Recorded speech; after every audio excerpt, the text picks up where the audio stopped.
We're in America's playground, Atlantic City, New Jersey, where fortune is made and dreams are fulfilled. Atlantic City, home of the most famous boardwalk in the world, and where tonight a new legacy explodes on the scene. Yeah!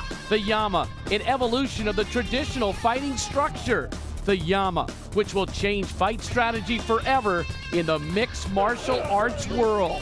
And so tonight, fighters have come to Atlantic City from all over the planet to test their skill inside the fence and test their will inside their souls. On the streets, it's against the law. In the pit, it is the law. The Trump Taj Mahal is ready. Are you ready for the debut of YAMMA Pit Fighting? Hello again, everyone. I'm Bruce Beck. Welcome to the Mark Ennis Arena, the Trump Taj Mahal in Atlantic City, New Jersey, as YAMMA Pit Fighting makes its debut in the mixed martial arts world. Tonight, we've got 8 fighters vying to become the YAMMA heavyweight champion as we revive the tournament format. Also tonight, 2 Masters super fights. Oleg Taktarov takes on Mark Kerr, and Pat Smith meets Butterbean. But first, it is time to reveal the YAMMA.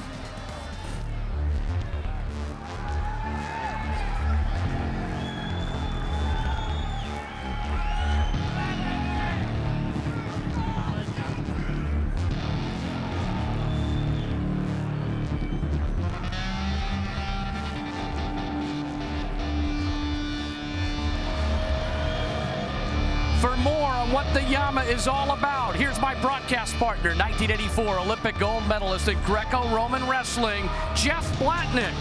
And Bruce Beck, thank you very much. And partner, it is a pleasure to be working with you again. I am now standing in the YAMMA, and it is broken up into distinctly 2 parts, a white circle fighting area and an orange warning track, which is in a slight incline. MMA has evolved. The fighters are no longer single disciplined. They are multidisciplined and multi-skilled. And if the fighters have evolved, so should the fighting structure. And that is what YAMMA is designed to do. This flat circle measures 24 feet in diameter. But what makes the YAMMA unique is the orange ring. It measures 3 feet wide, but has a 1 foot 7 inch elevation change. This incline will help funnel the fighters back down to the flat fighting surface. What does this mean?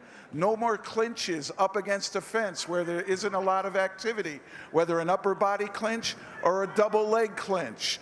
And so if you remove the environmental factor, the fighter's skills is the impetus that we look for.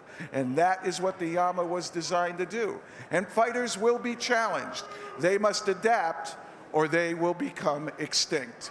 Back to you, Bruce. All right, thank you very much, Jeff. Also working with me is John Pereira, former international kickboxing champion and a matchmaker and producer in the mixed martial arts world. And John, what do you think of the YAMMA? I think the YAMMA is the new metamorphosis by Bob Meyerowitz of this sport. Well, when you talk about tonight's competition, we've got the revival of the tournament format, which means you've got to win 3 fights in order to win the tournament. So it's about endurance, it's also about skill. It's a very short fight, though. You have to come in hot, and you have to be warm from the beginning, or you're going to get worn out fast. Well, Jeff Blatnick joins me now outside the YAMMA. You didn't do too badly in there for the first time. Thank you, buddy. And Jeff, Ricco Rodriguez is a guy to watch in the tournament, but we've also got some rising stars. Absolutely. Ricco Rodriguez, head of the world at one time as champion of the UFC. But he had fallen on hard times, but is on a comeback. He's dangerous. He has experience. You have Travis Wiuff, perhaps of any fighter here in the tournament, he has the most experience, and experience is a key. And then you have Marcelo Pereira. He comes in with Brazilian Jiu-Jitsu skills. Who knows how dangerous he is on the ground? And watch out for a guy named Chris Tuchscherer.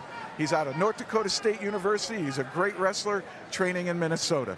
Well, tonight's event is sanctioned by the New Jersey State Athletic Control Board, and they are the unified rules of mixed martial arts. Let's take a look at the specific rules that we will be under tonight. First of all, All rounds will be 5 minutes. In the quarterfinals and semifinals, 1 round. In the finals, 3 rounds. Fighters will use 4-ounce gloves that allow fingers to grab. The 10-point must system is in effect. 3 judges score the fight. Elbow strikes are allowed except those hitting downward with the point of the elbow, and all fouls are penalized. All right, Jeff, what about the super fight between Oleg Taktarov and Mark Kerr? If it was 10 years ago, we would be very pumped up. What about now? Both of these guys, UFC champions. Mark Kerr, not only an NCAA wrestling champion, he lost out to Kurt Angle in the Olympic trials. Angle went on to win a gold medal. Legendary grappler. This is a great matchup. Wrestler against Sambo. Both of them are along in years, but both have had their share of problems. For Kerr, he faced his own demons. He's now coming back. For Taktarov, it's about focus. This man is a movie star in a movie with Nicolas Cage, national treasure, one of the top 3 actors in Russia. Question is, how much focus does he have on his fighting skills? All right, and that John, will be answered in the YAMMA. Absolutely.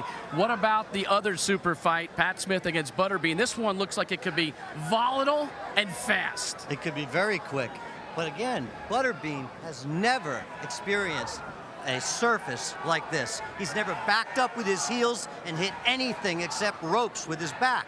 So he's going to have a really hard time out there. And Pat Smith is an incredibly unorthodox fighter and quicker than you may think. And in this fight, he might look like Speedy Gonzalez.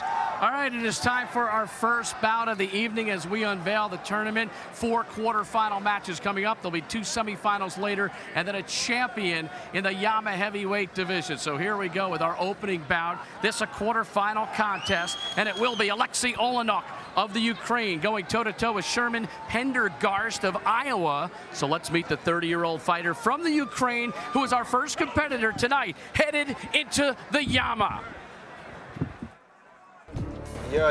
His name is Aleksei Oleinik. He was born in Ukraine, in Kharkov. Now he lives in Russia, in Rostov. And his favorite style is combat sambo. He's gonna fight because he's a man. This is the first one. And the second one, he represents his country and he represents his club. After this fight, when he lost, he made a decision, and after this, he won 5 championships in Russia, and now he want to surprise everybody. Aleksei Oleinik, known as the Samurai, out of the Ukraine, trains in the Legend Sports Club, Rostov-on-Don, Russia. And he's handled by Gene Fabricant, who nicely helped us with the translation of the fabled coach. He's fought in Russia, Canada, Poland, and the Ukraine. Tonight he makes his American debut. 6-3 in mixed martial arts, 30 years of age. He says, Jeff, it's all about gaining respect for himself.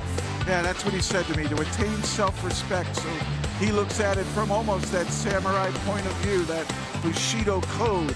He's trained with the likes of Igor Valchunchin. And watch out, you know, this guy on the ground with a sambo background, he understands submissions.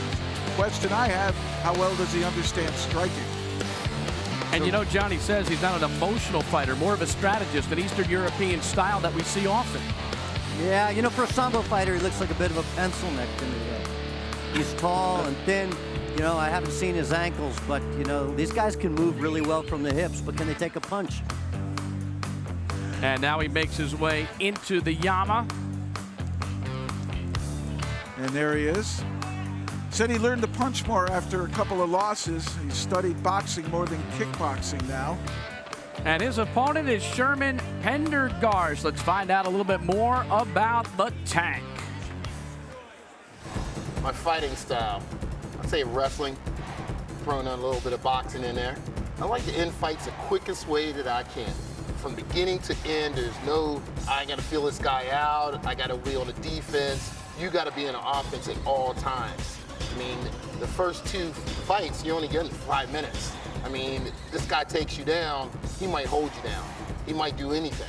So it's all offensive. My strategy is going crazy. How I feel about this fighter I'm getting ready to fight? Well, I don't know very much, don't care to. Fight's a fight. I'm coming to fight. It's my way, not his way. He's got to look out for me. Blessed be the Lord, my rock. who trains my hands for war and my fingers for battle.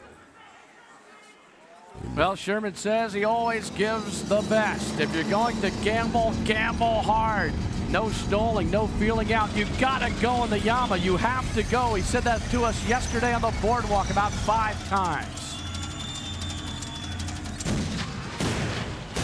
Pendergarst, Militech Fighting Systems. Wrestling, heavy striking thrown in there. 264 pounds. And this is one of the slower walks that we have seen to a fighting surface in a while. More deliberate than normal. Well, he's taking his time to get into the YAMMA. Pendergarst out of Old Dominion did some wrestling while he was there. He was an NCAA qualifier at heavyweight. But he's also added a little bit more to that arsenal to get ready for this fight. But without question, wrestling is in his blood. You know, Aleksei looks like a sprinter. He's got high glutes and high calves. He might have a lot more speed than we think.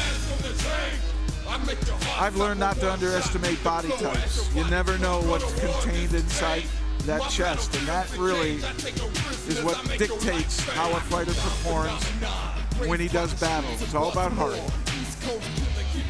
And here he comes, Sherman Pendergarst. 264 pounds of heart.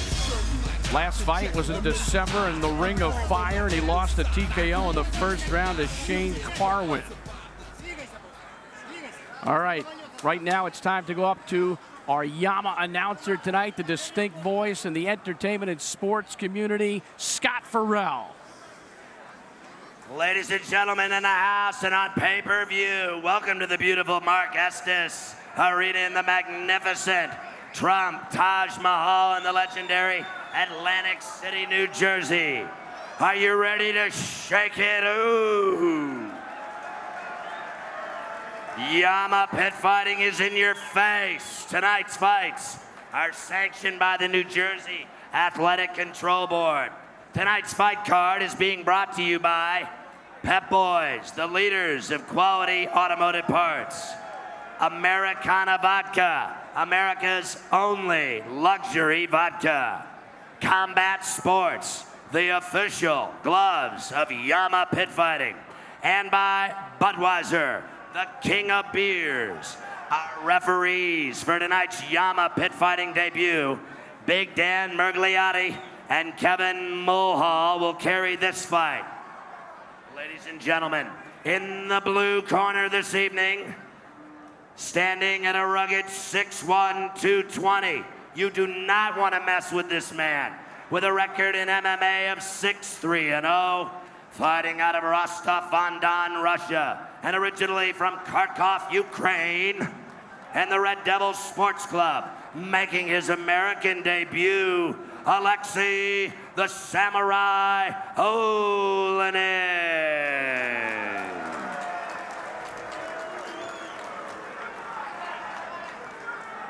And standing in the red corner, Vicious is his middle name. At 6'1", 264, and an MMA record of 10-8-0. From Baltimore, but fighting out of Bendorf, Iowa, and the Militech Fighting Systems. Give it up for the tank, Sherman Pendergarst.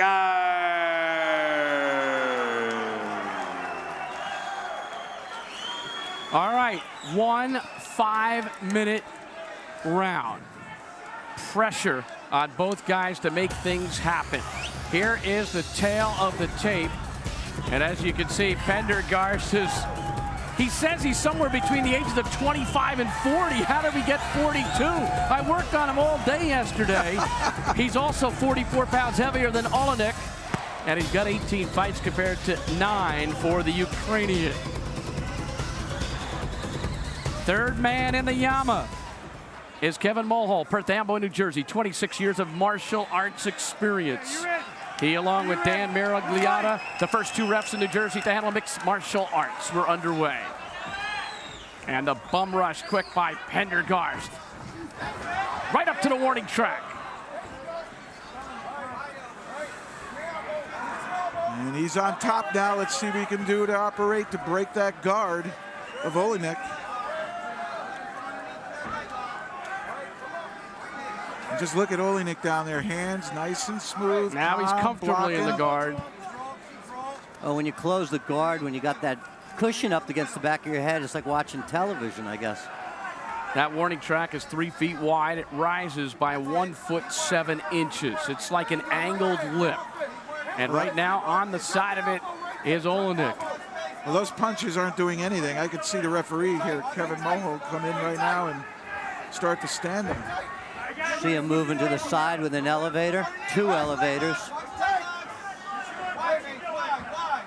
Oleinik, the samurai, showing patience.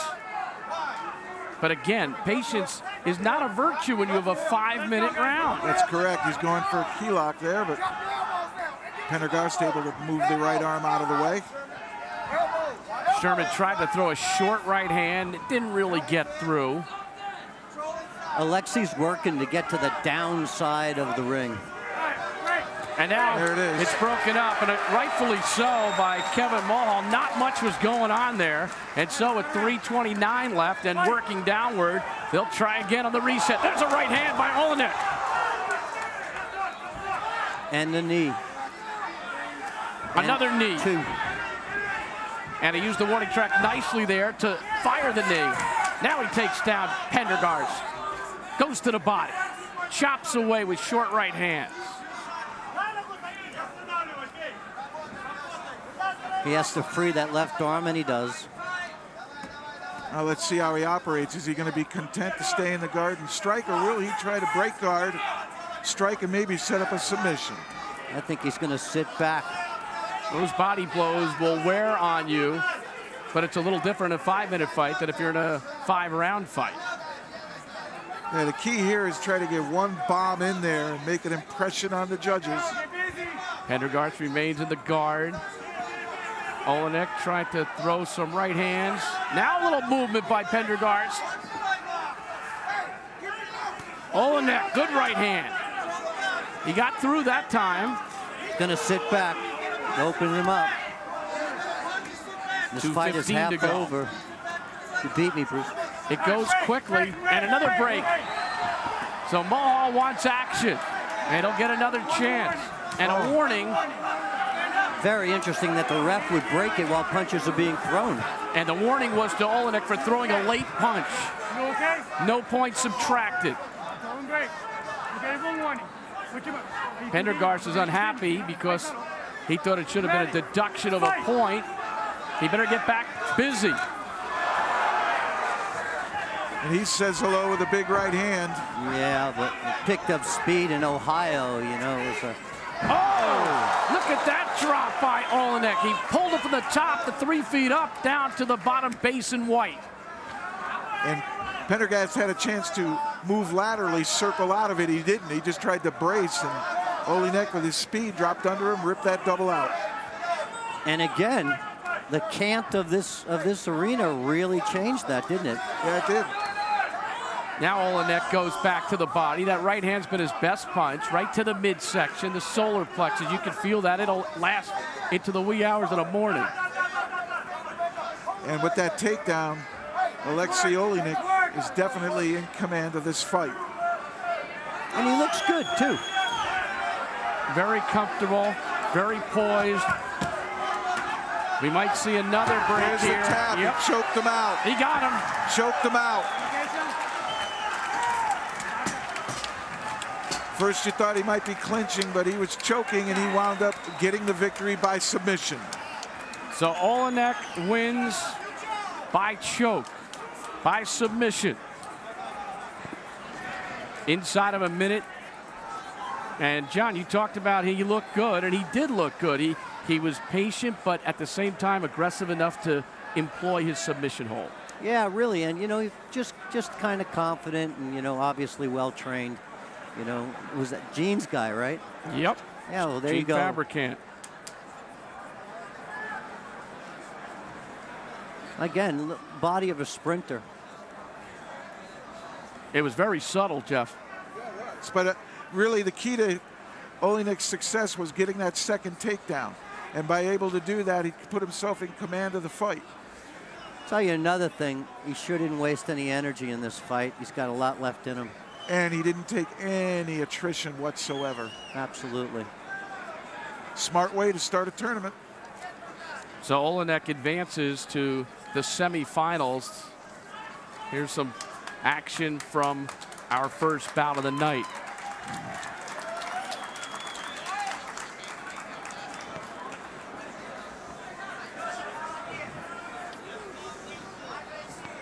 What I like about this is that we finally have seen a guy stand at the very top of the cant. So he's all the way up there and he gets pulled down, as Jeff says. And he went down fast, much faster than he would have on a flat surface, correct? There's the yeah, tap and out. I think, right, there was a nice choke going on there. The key to that is when you get back up, you need to circle out. Right there, you see the choke. You see the pain that 4:18 of the round. Pendergarst was in. Winner by choke and tap outs. The Samurai Aleksei Oleinik. So Oleinik is 7-3 in MMA, and he's one of the guys before we started the evening that we didn't know that much about. Fighting in Russia, Canada, Poland, Ukraine, making his American debut. And he starts out impressively. Yeah, and he threw a really couple of nice straight right hands. He threw two really sweet knees. The guy couldn't defend against him. I don't even think he saw the first one coming. What do you think, Jeff? I agree with you. That one right hand that he caught Pendergarst squarely in the jaw, and you know that sent something to Pendergarst that he just can't come walking in and try to muscle him again. And it really did change the fight a little bit. At that point, it was Oleinik moving forward instead of Pendergarst. I'll tell you, And there we are backstage, as you can see guys being worked on. The Hammer, Mark Coleman. He's got a fighter here tonight. And you'll see a lot of action coming on as the evening unfolds. We are set for our second bout of the evening. And it will be, that's a good look, by the way, at George Bush III, who is from Columbus. That's the stomping grounds of Mr. Coleman. So you saw a little stretching. We'll get to him a little bit later on. Time right now to meet Tony Sylvester in our next quarterfinal match. The King. My name's Tony Sylvester. I'm fighting out of Canton, Ohio, and my fighting style is freestyle fighting. I'm more of an upper body fighter. I mean, I do have a traditional wrestling background, and you're always going to be what you are, but I'm a Greco-Roman more than I would say I'm a legs guy or a traditional folk-style wrestler, and I've incorporated a lot of hand submissions into that, but I like to stay on my feet. I've actually been on a car with Chris Tuchscherer, and he's an impressive wrestler and seems to be very strong, very confident, and seems to have developed his game quite a bit probably from the last time I saw him, which would have been 2 years ago. I think that we're going to make it a hard physical contest. I think it's going to come down to conditioning and willpower, maybe striking, and I feel that I have the advantage in all three of those areas. Tony Sylvester hails from Canton, Ohio. He's 10-1 in mixed martial arts competition. He's had a lot of setbacks, injuries, timing, he said, has never been perfect, but now he gets a chance, and he loves the revival of the tournament. He's also a bounty hunter. And I'm sure he's looking at his opponent, Chris Tuchscherer, as a criminal. And he wants to bring him in. That or we want to get Dog on this show and put him up against Dog. you know, I have an ignorant question, but, you know, as we've seen in mixed martial arts in the past, you know, there's been a bunch of hair holding, and this boy's got a ponytail. Now, hair pulling is now illegal in MMA, so he won't have to worry about that. Tony Sylvester makes his way into the YAMMA, part of the 8-man tournament for the title, YAMMA heavyweight champion. His opponent, Chris Tuchscherer. My fighting style would be described as very aggressive, always looking to get my opponent to the ground, and very aggressive ground and pound. My opponent is Tony Sylvester. I did my research on him. It looks like he's fought some common opponents that I have fought, and also beat them too, same as me beating them. And you know, I can't find no footage on him, and I know he's another wrestler, boxer type guy. And I guess my strategy towards him is going to be very aggressive, and we'll see if he can handle that. You know, I've been training hard for this, and you know, I'm going to give it all I got. It's going to be all out on the table for those 5 minutes, you know. Well, Tuchscherer, 11-0 as a pro. Jeff talked about him in the open, known for powerful takedown ability and aggressiveness, and he can be savage, he says, with his ground and pound approach. Calls this another stepping stone towards fighting bigger name guys. Well, if he can prove it in a tournament format, he's going to get some respect. You know what I don't understand, Jeff? You know, he talks about his Greco-Roman background. What's the story there? Well, I mean, anybody could have a Greco-Roman background and say they're, you know, they're more skilled at Greco-Roman wrestling, and I think that will help him coming in here. But I did not know Tony on the national level, if that is what you're asking. It is. But certainly understanding clinching, controlling the upper body, and as we discussed earlier, Greco really controls your opponent's whole body more than freestyle, where most of it's done from the outside, shooting in. And bad position. And technically can be bad position for fighting and striking, yes. Head down, catching a knee on the way up. Tuchscherer wrestled at North Dakota State and Minnesota State. Thundering Herd! He's an adrenaline guy who loves competition with anything, and here's Scott Farrell. Let's go up to our announcer. Ladies and gentlemen, our judges for this second brawl this evening in the tournament, sitting ringside, Eric Colon, Ray Martin, and Fred Fitzgerald. Our referee for this second bout is Big Dan Mergliotti. Now, standing in the blue corner, looking ready to dance and get it on, 6'3", 262 pounds, bringing some leverage.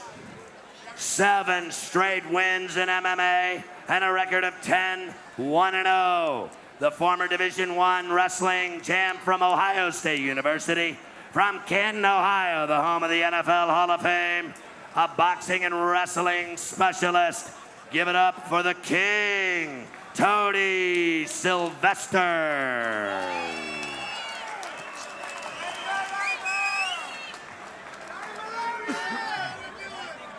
And getting ready to bring it from the red corner this evening at the Taj in AC, standing 6'2", 264, and pacing like he hasn't eaten in a week. He's going to the electric chair at 11-0-0 in his MMA career, from Fargo, North Dakota, a wrestling and boxing specialist himself. Please give some love to Chris Tuchscherer.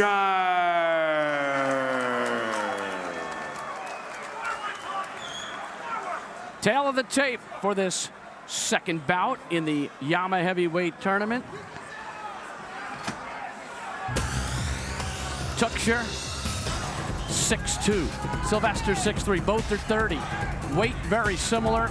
Sylvester 1 loss, Tuchscherer is undefeated.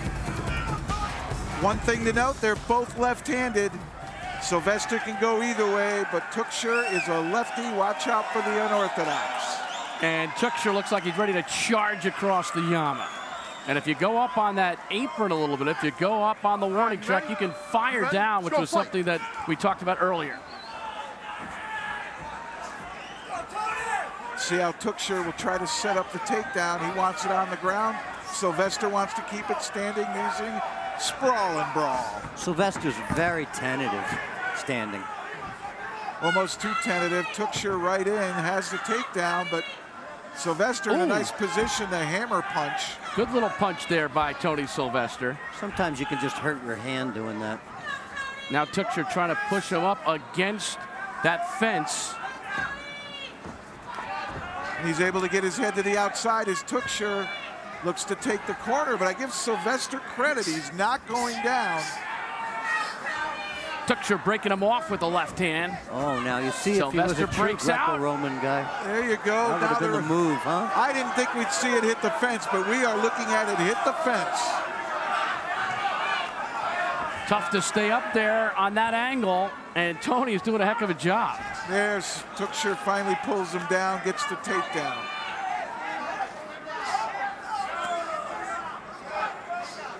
Tuchscherer trying to unleash the left hand. There's a good left. Oh, trying to go out the hole. Tried that little quarter turn, hooking Tuchscherer's thigh. Gets to the side mount. Hammers down that left hand. He should continue to do that. It's wide open. There's nothing to stop that left hammer punch. But his position gets higher and higher, which is effective. Sylvester continues to work. Here's a guy who's actually almost gotten up. Looking for the choke. Tuchscherer. He's deep. Something to point out, Tuchscherer trains with Brock Lesnar. Sylvester got out of it. And where's his right hand when he needs it? He can knee right now, doesn't get it off. These guys with very similar builds and holding each other standstill right now. There's a knee landed by Tuchscherer. But not effectively. A right hand short uppercut. And down goes Sylvester. He's tired. 3, 4, 5, 6 left hands in there. Tuchscherer grabbed the fence. You heard Nurgliatis say it. But Sylvester is up for the second time in the fight. Yes, he is. Tough man to keep down. And he wants that entangled arm, but he doesn't have the position for it. No, he doesn't. Leverage working against him, and now he's given up his back. Once again, Sylvester on the angled lip, trying to get out of trouble. Tuchscherer pushes him into the chain link fence. 2 minutes to go in this one single round. Winner goes to the semifinals.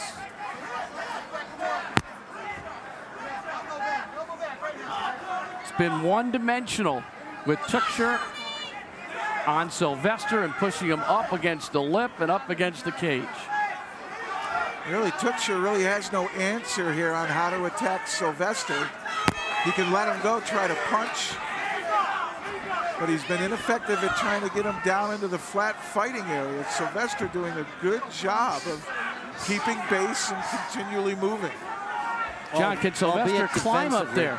Can Sylvester climb up there and try to push off and get something out of it? It's getting a little late in the game. Winding down to a minute left, but these punches will score. Let go of the fence again. Big Dan talking to Tony Sylvester. Those left hands, a couple of them are getting through. That one did. Then he blocks one with his arm. Then another one gets through. It's about 1 for 2. But that's more than Sylvester is throwing. I think Blatnick would soup him here. Yeah, I mean, this guy's giving you your hips. You just duck under that and go back. And there it is. Right there, they're in the position to do it. If Sylvester climbs up, the hips get higher, easier to throw. Coming up on 30 seconds to go in the bout. Sylvester trying to break free.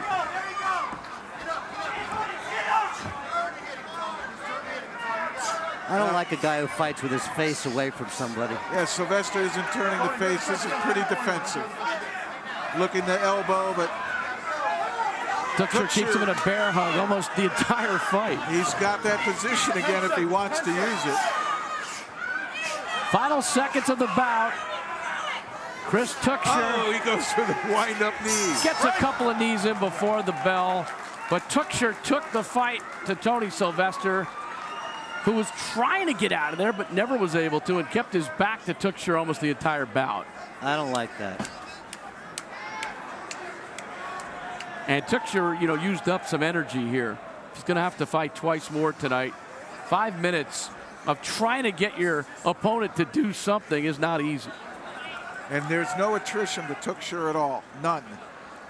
3 judges here, Eric Colon, Ray Martin, and Fred Fitzgerald will score this bout. Nick Lembo on the premises for the New Jersey State Athletic Control Board. Hey, props go to New Jersey. They're the first state of the big 3 that brought in MMA. And once they allowed it in, it has been nothing but downhill running, and the sport of MMA has grown. But they gave us a really hard time. Everybody gave us a hard time in the beginning. Waiting for the official announcement from the judges, and Scott Farrell will give us the call. Ladies and gentlemen, after 1 round, the judges have scored it a unanimous decision. And still undefeated at 12-0-0, Chris Tuchscherer.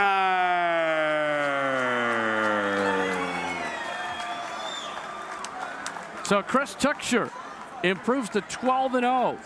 He's still got perhaps 2 fights later tonight. We'll see if a opponent who wants to get really tangled up wants to do something. We'll find out more about that later. Here's Jeff Blatnick. Thank you, Bruce. Chris, what was your strategy going into that fight? How were you going to deal with him?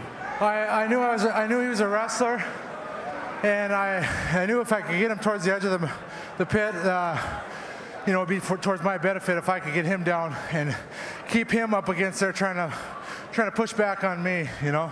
He seemed pretty determined not to go down flat. He kept his base. He actually used that inclined area to keep his base. How were you?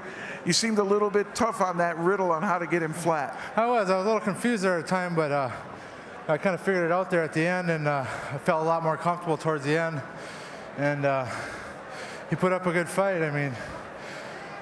Okay, we know if you take a look at the big screen over there, you had a takedown. You said you wanted to get takedowns. How were you, what was your plan going in? Were you looking for doubles? Oh, sure, I was looking for the, if he gave me the outside ring, I was going to take him down. I was going to try and take him down. I knew because, he's a wrestler. I didn't want to be my back towards the ring, so I took the shot, and I guess the fight went from there. Tell us, did you suffer at all in that? Any injuries, any dings? No, it's one of them deals where those first 5 minutes are just, when the first 5 minutes is just like you feel like you're kind of out of shape, but you're not. But now I think I got that blow out of me, and I'll be ready to go for the second round. Well, nerves affect everybody. Congratulations. We look forward to seeing you in the semifinals. Thank you. Thank you, everybody. Back to you, Bruce. All right, thank you very much, Jeff. So Tuchscherer advances with the unanimous decision. Halfway through this first round of action. Quarterfinals, 4 bouts. There's a look at Tony Sylvester. And don't forget, on June 21st, the YAMMA middleweight title will be on the line. Also featuring a female super fight and a masters super fight. And that will be YAMMA 2. So we invite you also to go to our website, www.yammapitfighting.com. Fill out the questionnaire tonight, and you'll get a T-shirt, too. So we'd love to hear your thoughts as the evening unfolds by checking out the website at www.yammapitfighting.com. We're at the Mark Ennis Arena at the Trump Taj Mahal in Atlantic City, New Jersey. And this is the return of the tournament as we crown a heavyweight champion tonight. And Tuchscherer was in a situation there, John, where, he was trying to get something going, but every time that Sylvester turned away, there's not much he could do except grab the bear hug and kind of work him and ride him a little bit, try to break him free. He had a couple of weapons. He had a knee that he used, 3-4 times, especially at the end. He did try to get him off that apron. But when a guy is, facing away from you, he's not really in the fight. He's basically just stalling. I really wanted to see what Blatnick and I were talking about, him grabbing him. He looked really close to having that kind of suplex. It's too bad he wasn't able to do more Greco-Roman wrestling. He's probably a freestyle, got a great double leg. He was a tremendous athlete at North Dakota State. But yeah, if those hips are up, especially elevated because they're on that inclined area, the warning track, you could soup them. And we have seen straight back suplees in mixed martial arts, and they can be devastating, and certainly a crowd favorite. What did you see from Tuchscherer, Jeff? You were one of the guys before the evening that said, hey, I think this guy could be a factor here. Well, he's a great wrestler, and I think he really hit it on the head when he said the first 5 minutes, you're thinking about a tournament, that's 3 fights, but you take them one step at a time.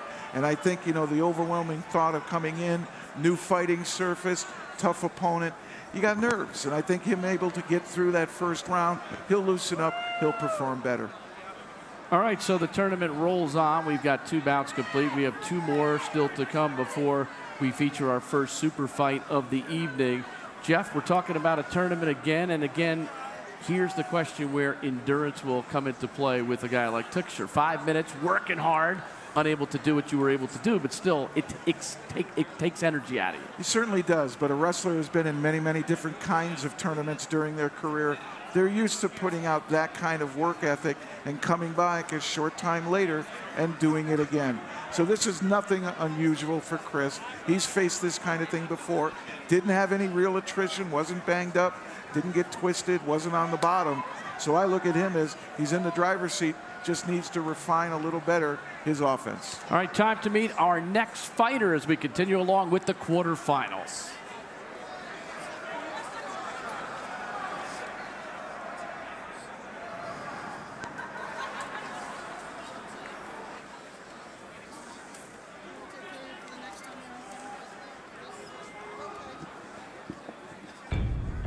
Hi, my name is Marcelo Donald. My nickname is Duck. I'm from Brazil, from Maringá, and my style is Brazilian Jiu-Jitsu. Oh, I think all the guys is prepared to go so fast and need it very aggressive. I'm gonna do the same. I know Travis, he's a great fighter, you know, he fight in UFC, Pride. I think it's a hard fight to me, but my best weapon is my jiu-jitsu. If I put the fight on the floor, I think that is my home. Marcelo Pato Pereira. Pato means duck. His middle name is Donald, and so that's how he has earned that nickname. He is from Maringá in Brazil, which is 6 hours from Curitiba. And his mixed martial arts record is 5-0. A 3-time world champion of Brazilian Jiu-Jitsu, a 4-time Brazilian national champion, 500 Brazilian Jiu-Jitsu victories. So with Jiu-Jitsu and Muay Thai in his arsenal, I think he'd like to be on the canvas. Well, certainly he has the ability with Muay Thai to try to deal with striking, but his overwhelming background, that overwhelming training in Brazilian Jiu-Jitsu, look for him to try to be on top and put away an opponent with a submission. I don't know, guys. You know, this guy's awfully leggy, and I know the shootbox people that he trains with. I think that a guy with legs that long has the ability to head kick. You're a favorite of the head kick, aren't you? You Clearly. like to see that. Body punches and head kicks. I love it. So Pereira, who says Royce Gracie inspired him. Coached by Rodrigo Feijó. First time mixed martial arts competition in the U.S. And Pereira acknowledging the crowd. And guys, look at his right ankle. All taped up and ready to go, a la Maurice Smith. His opponent is from Rochester, Minnesota. Let's find out more about the man they call Diesel. I'm a wrestler. I wrestled in high school and college. I did well in both of those, and I work a lot of my jiu-jitsu, a lot of my boxing, but I always seem to go back to wrestling. I don't know a lot about him. I see he's Brazilian, so I'm assuming he's going to be good on the ground. He's got a lot of jiu-jitsu matches, but this isn't jiu-jitsu, so that doesn't really mean too much to me. I trained with a really good Brazilian back in Rochester, in Mario Roberto. He's one of the best guys I've ever worked with on the ground, so I feel I'm comfortable on the ground with any Brazilian. I fought a lot of Brazilians in the past, and I've did well against them, so it presents a challenge, but nothing I haven't seen before in the past. Travis Wiuff holds the XFO championship belt in the Extreme Fight Organization. He's 48-11. Some guys have 5 fights coming into tonight. He's got almost 60. Training out of the 4th Street Boxing Gym in Rochester, Minnesota. 2001 was his first MMA match. Fought in UFC, Pride, IFL, and IFC. And this is his first fight since the end of December when he won a TKO. Now this is a kid that if he didn't want to take anybody down, he could stand up and box. So it's always strange to me to have a wrestler want to take a jiu-jitsu guy down who's superior to him in submission. What do you think, Jeff? Well, I'm agreeing with you there. You don't want to play out necessarily to your opponent's strength. Wiuff obviously has some boxing in his background, has tremendous amount of experience, and he realizes, and I'm sure he does, that submissions are always a constant threat, and you need to be on guard against them.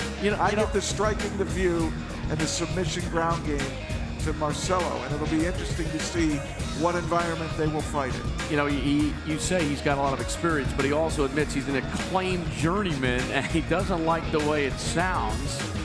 Makes him sound old and not accomplished, but he can reverse some of that tonight. He knocked out Keith Jardine in 6 seconds. That's all I need to say about that. So if he doesn't want to go to the ground, we don't go to the ground. That's right. Here comes Scott Farrell to introduce the fighters formally. Our referee for our third brawl this evening in the YAMMA Pit at the Taj, refereed by Big Dan Mergliata. Stomp you out. Standing in the blue corner at 6'3", 219 and livid, steaming mad at 5-0-0 in his MMA career. From Maringa, Brazil, a Brazilian Jiu-Jitsu Muay Thai specialist. Give it up for Marcelo Pereira.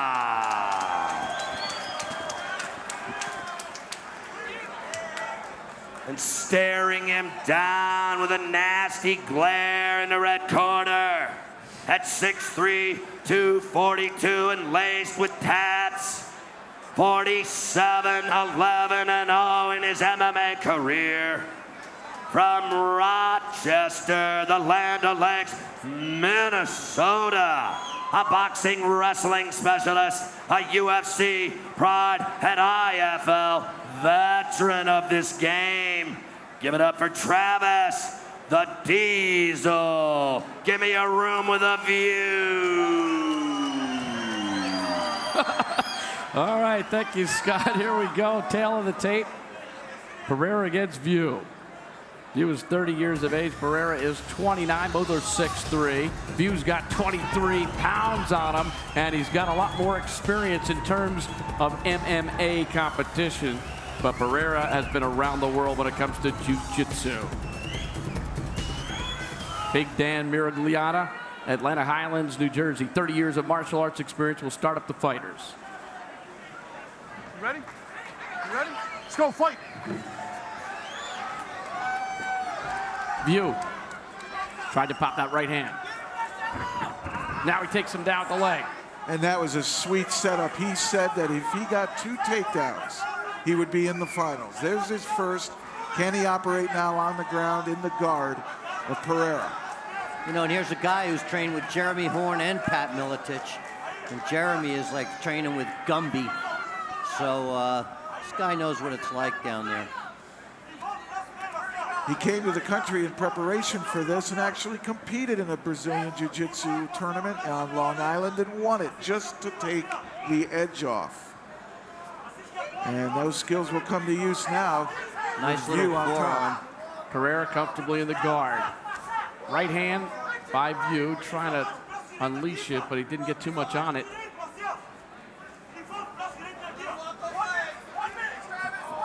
Travis working. Wiuff not taking the bait to try to reach behind one of those legs and throw it by. It could lead to a triangle. So he continues to stay focused, good position, arms in front. And the Brazilians are very emotional people, and you can always hear them screaming from all ends of the arena while fights are going on. Wiuff tried to unleash the left there, didn't really get much through again, and there's Pato popping away to the head of Wiuff. There you see how that guard can stretch you out. Wiuff having a hard time getting there. It was a very smart move by Wiuff. He pulled his arms out just as the legs started crawling up a little too high for his pleasure. Still over 3 minutes to go in this one round. And the difference here of only a one-round bout is Pereira's going to have to make some kind of move. You can't just comfortably sit in the guard and wait for your opportunity later. Well, he is striking. So is Wiuff, and it's the person who's going to land the bomb. That takedown, though, a big difference on the judges' card. The legs come up higher. Travis is no dummy. Travis has some weight on his opponent, too. About 30 pounds. Well, the referee isn't stepping in because Wiuff is keeping busy. He's punching, as is Marcelo. So if it stays like this, it's really Wiuff in the driver's seat. That was the best right hand of the fight just then. Pereira in the guard. Wiuff has been this way since the beginning. Good takedown by Wiuff, and this is where the fight has been waged, on the white part of the canvas. Coming up on 2 minutes to go in this round.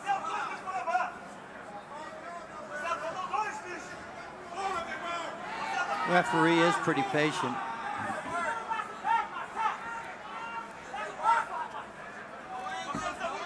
Short little right hand landed by Pereira. And there's the break. Still plenty of time.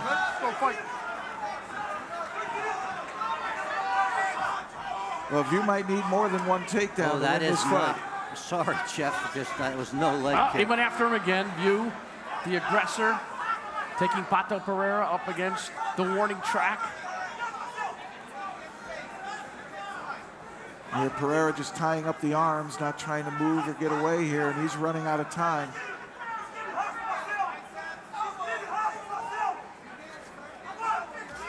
And thus far, Wiuff very confident, very patient. Seems to me that he's comfortable staying in the guard. He doesn't transition to find submissions as much as he just stays fundamentally sound, but that's not going to do it in a short fight. No, you know, this duration of this experience is brief. Which means you've got to make something happen. You can see Wiuff almost getting to the side mount. Thought Pereira might use that underhook, try to throw him by, come out the side, but nothing doing. He's overpowered. Legs are up real high, and then Travis just bucks it off. As you can see, under 30 seconds, he's got to get something going now. And Wiuff is just bullying him.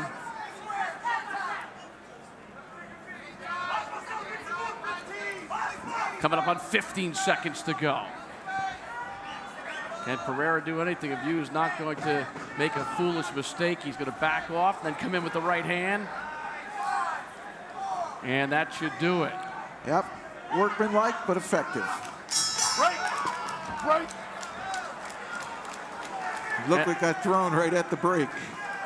And you can see a big gash on Marcelo Pereira's left eye and ear. Left eye and ear, yes. From the that blood last right flowed hand. down the cheek, but it was from those two particular spots. It was that big right hand. It was when late. It was nice. And Travis Wiuff was just I like this kid. bullying his opponent. Yeah, he said he needed 2 takedowns to make it to the finals. He needed 2 takedowns to win this fight.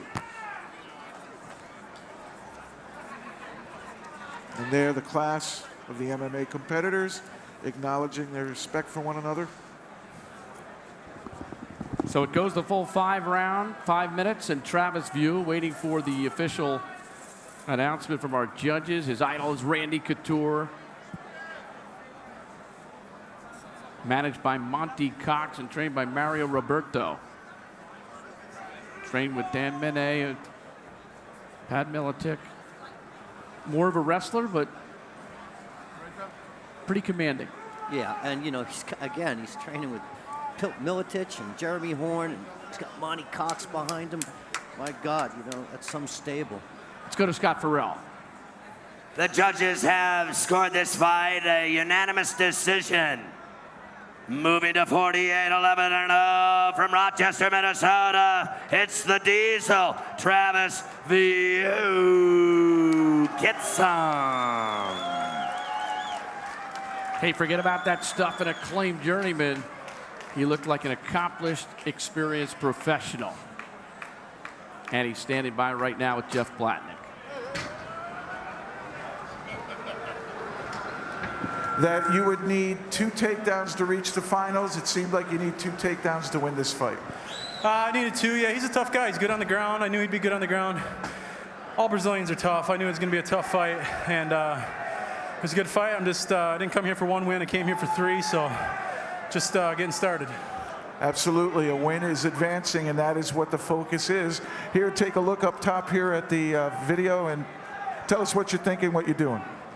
Oh, he's good on the ground. He kept moving his hips up a lot.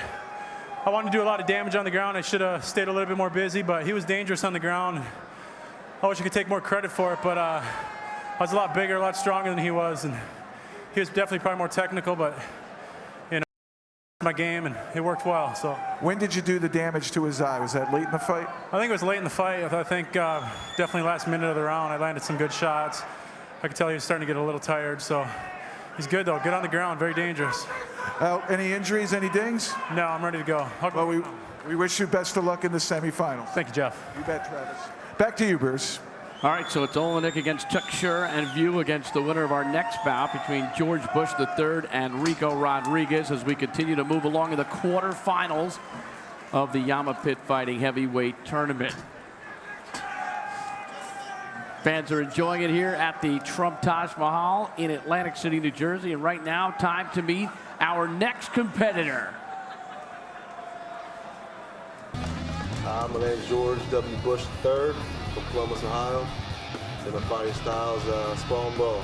I looked at 7 opponents and didn't know who at first who I was fighting. And I have the same approach for all of them. It's a crapshoot with this, you know. 8-man tournament, you can't tell. I'd like to face Ricco. He's the man right now. You know, that's what I want. Started wrestling in high school. I had small coaches, so I had to learn to wrestle as a small guy. You know, so I didn't learn a lot of clinches and stuff like that. I learned a lot of shots and scrambling and quick technique. So I was mainly a baseball player in high school. I think that's helped me a lot with my timing, my reflexes, my hand-eye coordination. I think that's going to make a big difference. George W. Bush III. Out of Columbus, Ohio. You know, Atlantic City hosted the 1964 Democratic National Convention, which nominated Lyndon Johnson for president and Hubert Humphrey as vice president, but we've got a Bush in the house tonight. He's out of Columbus, Hammer House. Mark Coleman's in his corner. His last fight, the Gracie Fighting Championships in Columbus, back in May. He's undefeated 5-0. Went the distance once, 4 stoppages, all first round. Does he have fists of fury?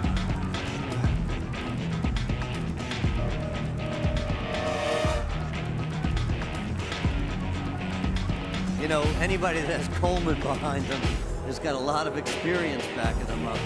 You know, Coleman's no slouch in there. He was throwing me all around before, and he knows how to fight on this surface, even though he's never been on it. You're an easy target. And you're so close to me to say that.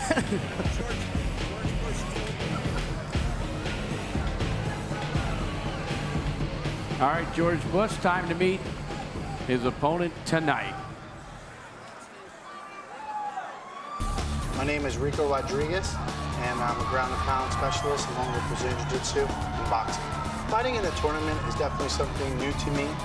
You know, in high school and wrestling in tournaments and jiu-jitsu tournaments, wrestling in those brackets, I'm definitely used to them, but you never know what to expect. This is going to be first round 5 minutes, second round 5 minutes, finals going to be 3 5s, so it's going to be difficult. So I'm kind of flowing with it, so to speak. You have so many young prospects in this division. You know, guys that have 5-0 undefeated records, guys that have experience records. You never know. The tournament, you could always have a first and the second seed. Number 3 and number 4 can come out. You never know. I just know I'm going to be in the finals. Ricco Rodriguez is on the road back, a former UFC heavyweight champion. Recognized recently on VH1 Celebrity Rehab with Dr. Drew and made a subsequent commitment to sobriety and getting back on the MMA scene. What does he have left? How committed is he? Questions we need answered. Well, it takes a lot of guts to do what he did, and it takes a lot of fortitude to continue every day, you know, not to do what he was doing before. Well, when your life is public knowledge and you acknowledge the intervention that the public has, then certainly you are making strides to change. And Ricco Rodriguez was once at the top of the MMA world. Question is, can he find that form again? And we'll find out tonight in the YAMMA, which is like a frying pan. It's an evolution of the mixed martial arts world designed to make the fights more explosive. Remember, that warning track is 3 feet wide. It rises by 19 inches. Staten Island's not far away. There's some Ricco fans here. Yeah, he was born in San Jose, California, but hails from Staten Island. Suave. Let's go to Scott Farrell. All right, MMA fans, you're strapped in at the Taj for our 4th brawl of the tournament this evening in Atlantic City. Kevin Mulhall will be our referee for this little dance, if you will. In the blue corner, standing 6'1", 231 pounds, with a thick cross on his left shoulder. A perfect 5.00 mark in his MMA career from Columbus, Ohio, home of the Buckeyes, trained by the Hall of Famer Mark Coleman, a Muay Thai wrestling badass. Say hello to George W. Bush III. He runs the country better than our regular president. Getting a little love tonight. And here he is, fight fans. You love him, you know him, you're used to the rage that comes from the big 6'4", 264 pounds of thick, bringing it hard, leverage, 27-8-0 in his MMA career. He's from one of the 5 boroughs. They call it Staten Island, New York. The former UFC champion who beat Randy Couture down, a Brazilian Jiu-Jitsu. You've seen him on Celebrity Rehab with Dr. Drew. He's all over the place. Give it up for your boy, Ricco Suave Rodriguez. So he came from the projects, he achieved success. Then he had personal problems, and on his 30th birthday, a tough thing to do, he went into celebrity rehab, and now he tries to make his name in YAMMA. Another opportunity to restart his career. Here's the tail of the tape for this bout between Bush and Rodriguez. Bush is 5 years younger. Rodriguez 3 inches taller. He's got the weight advantage of 33 pounds. And he's 27-8. George Bush III is 5-0 with those 4 stoppages. Kevin Mulhall is the 3rd man inside the YAMMA. This is our 4th quarterfinal bout of the heavyweight tournament. 265 was the cap weight. Are you ready? Let's fight. Now, Rodriguez has some of his own wrestling skill back in high school to match up with George Bush. But I'm interested in the striking. Who will dominate here? I'll tell you, George has got a lot to prove here, but he's a specimen. Bush trying to land that left hand. Very quick trying to get inside. Ricco just missing. Missing with bad timing. And the left hook is the big one. There was a low blow, but it was incidental. Watch out for Bush III's left hook. That's his big weapon. Ricco's got the hands high, though, thus far. There's a nice shot. And Ricco takes him down. And George bouncing right off the top part.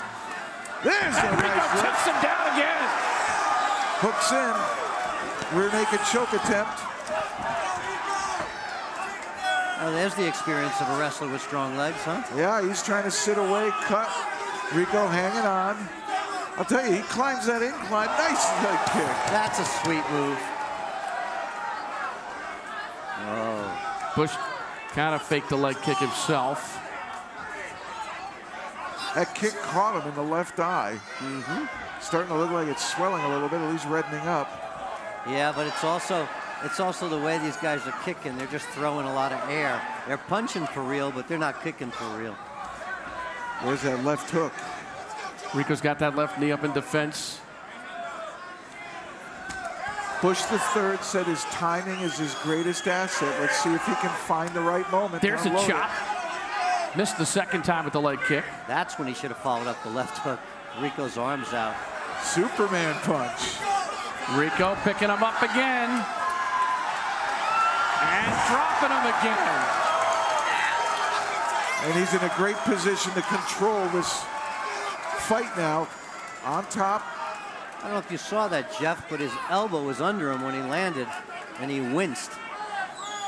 He's got 33 pounds on him. Well, he tried to invert him, bring him down on his shoulder. Pushing the guard. Now Ricco trying to do a little work. Bush turning him. Another nice reversal by Well Mr. done. Bush. Midway through this 5-minute round. Another chance for the left hook that never happened.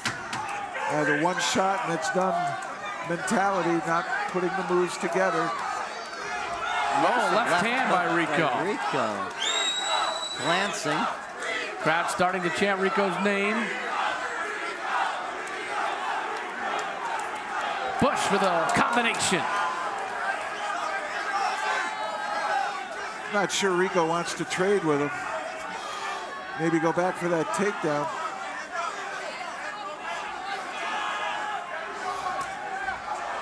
Oh, he got caught in the leg kick. Ricco grabbed it. Will we see a soup here? Drive him up that hill. Try to bring him back. Up the incline again. Goes Bush. Mark Coleman screaming instructions from the corner. Right in front of him. I like Ricco's little distractions, though.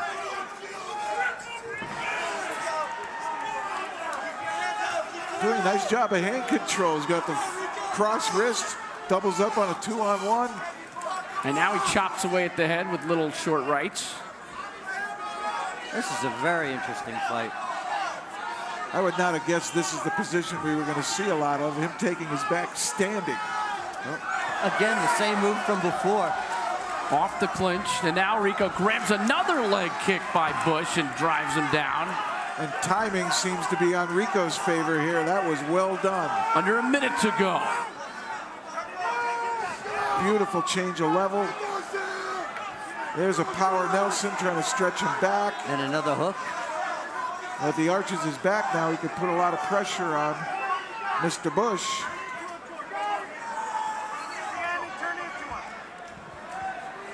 And this sprint is nearing its end. And Bush is going to have to do something here in the final 30 seconds. Ricco's fought a very skilled fight. He is. He does have his ankles crossed at the moment, though. He got out of that. Now Bush trying to turn, but he's into the guard. I'm surprised he's got a fighting chance there. Needs to do something. Short time.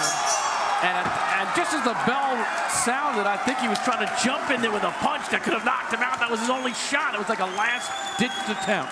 Giant desperation, yes. Superman left hook. Well, hey, why not? It's you knew he worth was losing the fight. You got to do something. But I was impressed. Ricco all over, throwing leg kicks, controlling with basic wrestling skills, nice takedowns, even got a few shots in. Hey, he's gone toe-to-toe with the best in the world for many years. And he put out a lot of energy that round. He looks good. He really did. Might not be defined around the midsection, but it doesn't indicate, number one, your cardio always, and number two, your heart. That's correct, and he certainly showed he's still got skill. I tell you, no, I don't take anything away from this kid, George, though. He's in tremendous shape when you look at it, Mr. Great skills. Yeah. And he's under great tutelage. Absolutely, and again, the format is tough. It's 5 minutes. What if there was another round in this fight? It's a great point because it is endurance, but it's also fast sprint up until that point. Scott Farrell will give us the official decision. Thanks, Bruce. They're loving it at the Taj. Our judges ringside have scored this fight a unanimous decision. They love him. They wait for him. They line up for him. They want to see him do his thing. It's Ricco Suave Rodriguez. Suave was that and more as he wins and advances to the semifinals of the heavyweight tournament. And this booth just got awfully tight, didn't it? It sure did. Ronald Waterman is joining us here. 16-5-2 in mixed martial arts. He's one of the UFC, Pride, Bodog, Art of War, Pancrase. And Ron, it's nice to have you with us. And I remember when you were a little boy. It's been a while, John. All right, let's go up to Jeff Blatnick. I'm here with Ricco Rodriguez. Ricco, you look great in that first round. You had takedowns, you were able to strike, even up for a couple of high leg kicks. First off, I just want to thank everybody here on the East Coast for supporting me. Thank you. Much love to the fans and everybody. Thank you, baby. You know, he was very scrappy. You know, he was a little light, but he was quick. He was kicking like a mule. Like, you know, this is the first one, so kind of, I looked a little sloppy and a little out of shape. It's just, you know, the first lung going through. Second win's going to come up second time, and I just know it's going to be a better fight with Travis. A lot of these kids are tough, and no one knows them, but they're studs. Up on the screen is the replay here. I thought you were going to back soup him right there, but you controlled a lot of it with wrestling. You know, you always go back to your basics. You know, I started back on the East Coast in Jersey and New York, and I did wrestling, and you know what? When shit goes down, I'm still going to go to wrestling. I'll tell you what, it was a beautiful lift returning him to the mat. Any injuries, any dings? No, I feel good. Well, you look great. Looks like you're no worse for wear. We wish you well in the semifinals. Thank you guys so much. Much love, baby. Thanks for the support. Back to you, Bruce.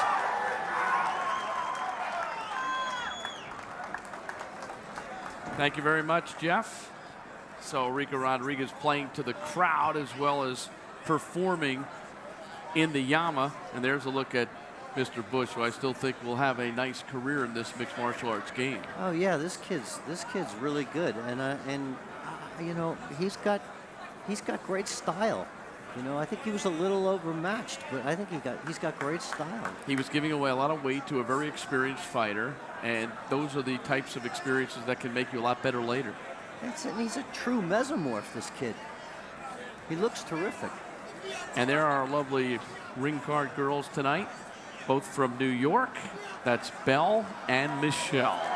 And we're getting ready for our next fight of the evening, and that will be our first super fight, and this one could be outstanding. And it's 2 rounds of 5 minutes per round. Let's meet our first warrior. My name is Mark Kerr. I'm originally from Toledo, Ohio. I live in Scottsdale, Arizona, and I'm a freestyle wrestler through and through. When I first started fighting, I think the smartest thing that I did was I knew that I was a good wrestler. I didn't know if I was a good fighter. So I went out and I tried to fill in all the gaps that wrestling had to make me a better fighter, learning some jiu-jitsu. I won 3 Abu Dhabi championships. You know, a lot of stuff like that really, I think, has helped me stay in the game for as long as I have. You know, Oleg is one of my favorite guys to watch, and, you know, I couldn't pass up the opportunity to compete against him. I think it'll be entertaining. I think the fans will get what they came to see, and it should be exciting. Well, there he is, Mark Kerr, known as the Titan, the Specimen, the Smashing Machine, also overcoming his own demons. The 2003 HBO aired a documentary titled The Smashing Machine, The Life and Times of Mark Kerr. And he was through a very serious narcotic problem, and he now is straight, and he is back in the YAMMA tonight. Question is, how much does he have left? How much does he want it? He's 39 years of age. 4 impressive wins in the UFC, a 2-time heavyweight champion, a great high school wrestler, college wrestler, but now it is another chapter. You know, Mark Kerr started at the top of this sport. He was born on third base in a sense. He walked into this and he dominated from the beginning. I remember he could learn how to leg kick, you know, like other wrestlers couldn't. You know, I mean, he was amazing. He did not look like this. Well, I've seen Mark Kerr beat Randy Couture in the finals of the NCAA championships. I saw him lose to Kurt Angle in the final trials for the U.S. Olympic team, and Angle went on to win the gold medal. You know, certainly Mark has faced his demons. He's changed a little bit, but I'll guarantee you there's something still inside him. Wants to compete, wants to succeed. Question is, does he still have the heart of a champion? His opponent is the Russian Bear, Oleg Taktarov. My name is Oleg. I was born in a small city of Sarov, Russia, and my fighting style is a combination of Russian sambo, combat sambo, some of jiu-jitsu, some boxing, and some judo. Since I've done boxing for 6 years, I'm pretty comfortable to start on my feet. If I get the chance to be taken on the ground, I can work from my back. My opponent is going to be Mark Kerr, and Mark Kerr is known as a strong, tough opponent. He would just destroy the fighters he would fight against. Right now, he's very dangerous, and I do know first 5 minutes will be a hell of a fight, but it's going to be a great fight. That's all I know. Oleg Taktarov, a legend. And that's what this fight is, a master super fight, 2 5-minute rounds. Here he comes, the Russian Bear, who is now as big a movie star in Russia as the top 3 in the country. He has done a multitude of movies, 15 minutes, Bad Boys 2, 44 minutes, the North Hollywood Shootout, the 2002 version of Rollerball. And he is back where he belongs. That's right, National Treasure. Montana just premiered in Russia, and he's got another one out there called Righteous Kill, where he's in there with Pacino and De Niro. And De Niro was at his wedding. Yeah, but guys, it didn't help Antonio Tarver to do Rocky. Well, Oleg Taktarov is back. Tonight he's in the YAMMA, 13-5-2. He's had some tremendous matches over the years in the UFC. He has been a warrior. And now he goes up against Mark Kerr. I said earlier, would you have paid to see this fight 10 years ago? Oh, absolutely, and I got news for you. I'm still pretty excited to see this fight. The one thing that Taktarov told me, he's got a lot of respect for Mark Kerr. He says the first 5 minutes will tell the tale of the entire fight. What do you think, Ron Waterman? I was thinking the same exact thing. 10 years ago, this would have been the fight of the century, but I'm excited to see it tonight. Okay, Scott Farrell to introduce these 2 master superstars in this upcoming super fight. You're ready for some more, aren't you? Can you feel it? Kevin Mulhall will be our referee for this beautiful matchup of warriors and freaks are ready to pound and dance. In the blue corner, standing 6'1", 266, rugged at 14-6-0 in his MMA career. From Phoenix, Arizona, in the Valley of the Desert. A former UFC Pride veteran. Everyone knows him. You know him as a smashing machine. You saw him on HBO. Give it up for Mark Kerr.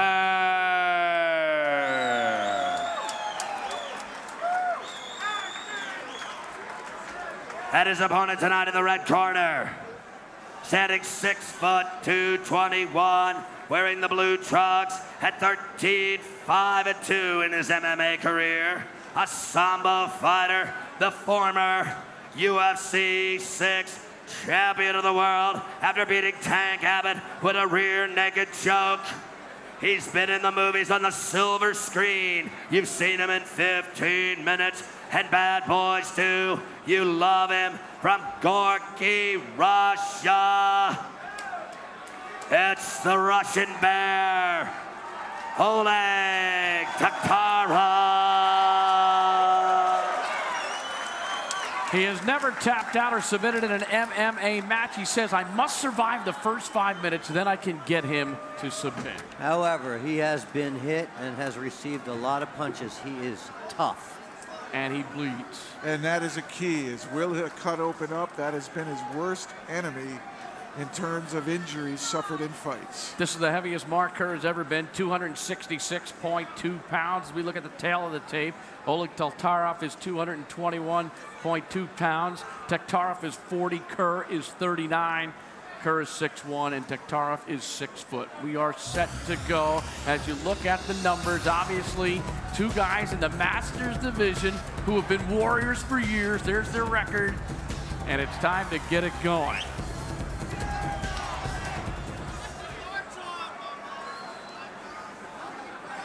You ready? You ready? Let's fight! Kevin Mulhall starts up the two Masters. Taktarov in the blue trunks, Kerr in the white trunks. You know, Kerr used to have a right leg kick that was pretty fierce. Yes, he did. I don't know if he still owns it. Another concern is cardio. Does Mark Kerr have good cardio? We know he can sprint, but how long will that sprint last before collapse? That'll be a big question mark. Kerr, single leg. Taktarov in the guard, where he has spent a great deal of his life. And Kerr looking to try to put him up against the fence. And this is really not what Taktarov wants. A really dangerous thing to do against a Sambo guy, raise one leg. Come on, Kerr! Down! Down! So these are the first 5 minutes that Taktarov talked about getting through, which is the first round. Kerr's trying to unload a right hand. But Taktarov does a good job, gets back to his feet. Nice quickness. I don't know if anybody saw it, but Oleg had his left leg up against Kerr's bicep, holding him off. I think that's a really nice move.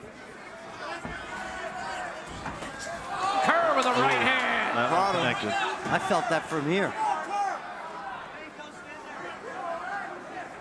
Well, Oleg knows where he is. Doesn't seem to be hurt too bad from it. And he bleeds. And there is bleeding. The #1 nemesis to Oleg Taktarov has been cuts. Looks small at this point. There's the leg. And will he get it now? Knee bar. Knee bar. Taktarov trying. Oh, it looks tight. He's got it. He did it. He did it with caginess. He was in a little trouble with the blood. And he did it with a submission. Man, was that quick. He doesn't need much of an opportunity to make a move, and he did it, and he got the win. Wow. It was quick. Well, he got Kerr to get up on top, and in an unstable position, he was able to shift to the side, secure the legs, and then he was able to find that knee bar. He does what he does best. And that is what these Masters will do. They are dangerous, and Taktarov showing he's still got it. Oh. Back to the bread and butter. He's an actor, but he acted like he was a heck of a fighter in there, John. Yeah, no, and I've been in his class, you know, under his tutelage. So he trains that same kind of thing over and over and over. And, man, he's good at it. And he was worried about the early part of the fight. He got through it. He did take that one big right hand. The cut doesn't look bad, though. And Mark Kerr with the great respect for Taktarov. You can see it there. Those are two warriors, guys that know what the MMA game is all about. And there's great, great admiration for each other.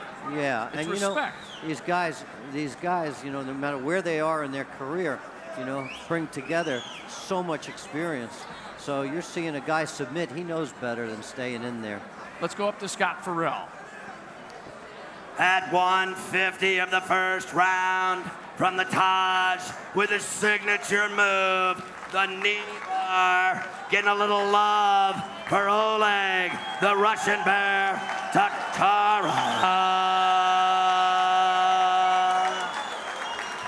Oleg Taktarov, one of the great actors in Russia now, an action star, and still able to do it in this venue. And tonight, first time ever in the YAMMA, and his first knee bar victory. Let's go up to Jeff. Oleg, you're a movie star. You've got women throwing yourself at you. Why are you fighting? This excitement helps me to live my life the way I want. I mean,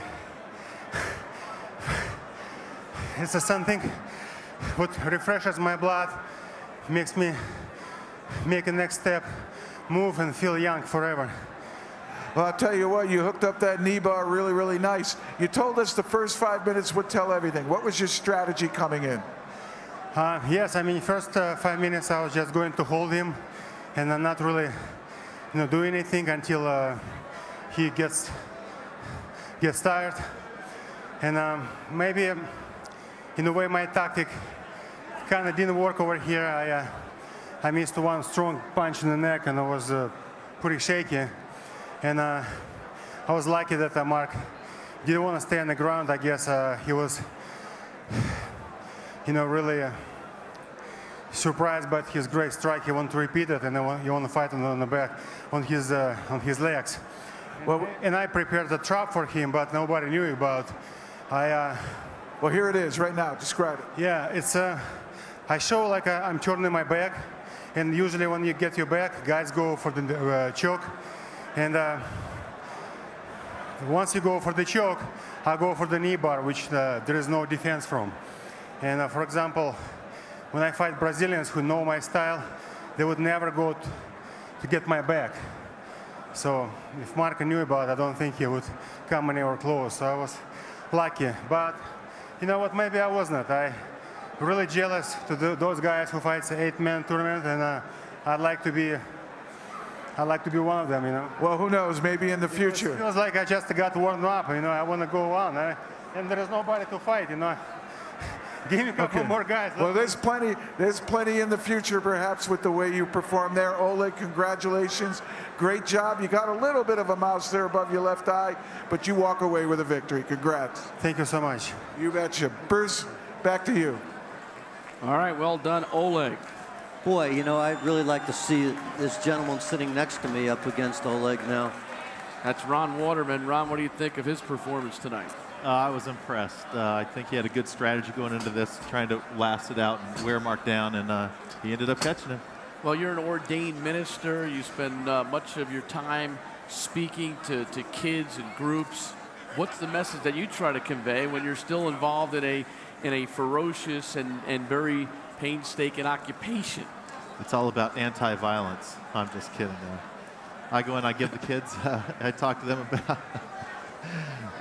about anti-drug and alcohol and making good choices in life and just leading a good life.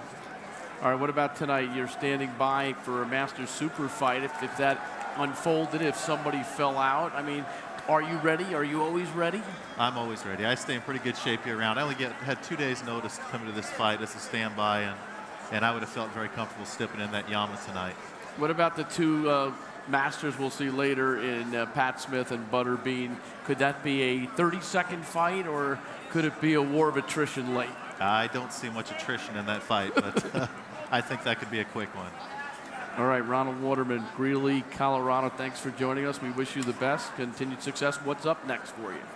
A lot of things in the works. I was looking forward to fighting in this YAMMA. I think this is really going to benefit wrestlers, and I'm excited about that. Good luck to you, and thanks for joining us. Thanks, guys. Good luck, Ron. Thanks. Okay, we are now moving on back to our tournament, and we're on to the semifinals as we continue along in the YAMMA. First time it's ever been unveiled. We're pleased to bring it to you here in Atlantic City. The creator, Bob Meyerowitz, the cage designer and fabricator, Scott Nangle from Marysville, Ohio, which is 30 miles from Columbus. It's 30 by 30, probably 28 by 28 because of the shape of the whole YAMMA. The flat white surface is 24 by 24. That warning track, by the way, folks, is 3 feet wide. It rises by 1 foot 7 inches. And the canvas is a Cordero canvas like boxing. The fence, an 8-gauge vinyl-coated chain link fence. And so we hope you're enjoying this new fighting surface. On we go to the semifinals. And here comes our first fighter coming out, Aleksei Oleinik. He'll be opposed by Chris Tuchscherer. Oleinik, a winner earlier tonight by choke, winning in the submission hold in 4 minutes and 18 seconds. And, he's got a little bit of Taktarov in him, doesn't he, Jeff? Yeah, I would think so. I mean, all Russians approach it. You know, when we interviewed him, it was like he was giving up government secrets. Well, that was hysterical yesterday. We couldn't get anything out of him. You know, it was like the old-fashioned Soviets when we first started wrestling, and you know, it was always friendly in the back room with the black market items, jeans, crystal, gold, computers. But when it came to talking about the sport, that was more coveted than any of the black market goods. Gene Fabricant was laughing because you kept asking Aleksei what his best combination was, and he would not give it up. Had to be 35 different ways to ask the same question. I finally got out of him that he's right-handed. And I got out of him he gains respect for himself. That was about it. Yeah. I think he's actually, what he's shown us already, he's a better stand-up fighter than Oleg Taktarov. Yeah. And his last fight before he got into this YAMMA competition was a loss to Chael Sonnen, who's a pretty well-rounded MMA star, and he lost to him. He said after that loss, he tried to learn more boxing, learn how to punch with his hands more so than kickboxing. So here's Oleinik, who won over Sherman Pendergarst earlier, and his opponent is Chris Tuchscherer. And Tuchscherer, the next man heading into the YAMMA. Again, this will be 1 round, 5 minutes. And both these guys have had time to regroup, try to get some gas. But remember, Tuchscherer, I thought, used a lot of energy in that bout against Tony Sylvester. He won by unanimous decision, but he worked the whole fight trying to get Tony off of the crowd area, the angled lip known as the warning track, which is in the bright orange. I always like the way the Sambo guys warm up their ears before the bout. Some wrestlers do that in Russia too. They rub them, and I'm not sure why they do it. I have a cauliflower. I don't spend time rubbing it. Igor Zinoviev used to rub his ears too, right before he knocked you out. And I love it. Almost stands at attention and just waits for his opponent to come in. All right, and he's in. Chris Tuchscherer from Brooklyn Park, Minnesota, and Fargo, North Dakota. Scott Farrell for the particulars. Thanks, Bruce. Are you ready for the next level of heat? Let's bring some love to these guys in the Taj tonight. The winner of this brawl will advance to the finals of the tournament this evening in Atlantic City. They both brought it this evening already once. Can they do it again? Our referee in charge of the action, Kevin Mulhall, in the blue corner. What a fine American debut he already had this evening with a unanimous win at 6'1", 220, now 7'3", 0, out of Rostov-on-Don, Russia, but from originally Kharkov, Ukraine, and the Red Devil Sports Club. Give it up for the Samurai Aleksei Oleinik. And in the red corner, pacing again like he wants a piece. 6'2", 264, a perfect 12-0-0 in his MMA career. From Fargo, North Dakota, a wrestling boxing specialist who already got it done tonight, trying to get to the finals right now. Give it up for Chris Tuchscherer.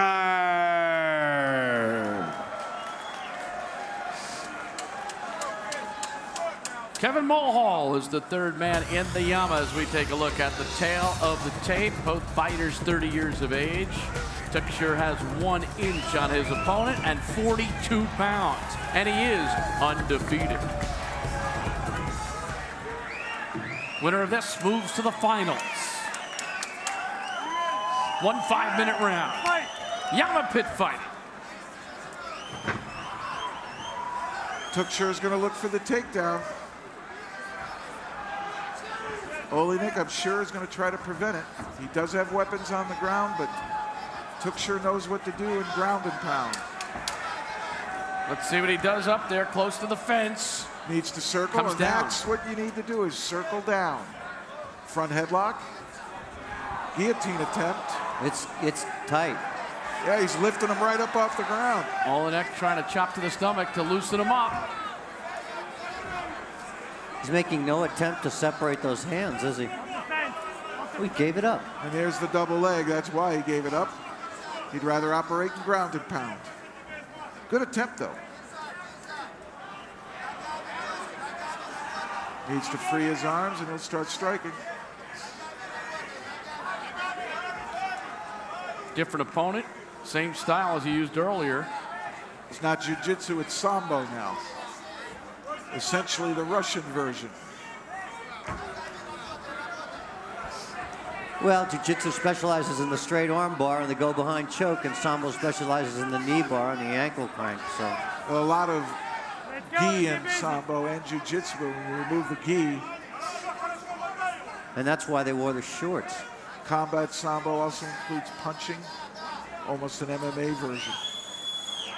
Yeah, those new words come up all the time, don't they, guys? Yes, they do. We've seen it all. Even Safta way back in the day. He dropped a couple of punches there, did Tuchscherer. Modified triangle. And there you see Tuchscherer trying to stack him up. That'll take the pressure off of him. But Jeffy doesn't want to go too high, does he? Well, you want to stack him, keep him above. If it gets stretched out, that pressure goes to your neck. But could Tuchscherer fly over the top here? Yeah, he can do whatever he wants. He needs an arm to have a complete triangle. Correct. Tuchscherer. Two left hands. Got two through. Had his back. Oleinik moves fluidly, very nicely. He does. Let's see if he tries to turn under and get a knee like his countryman. Oh, there he is, going for it.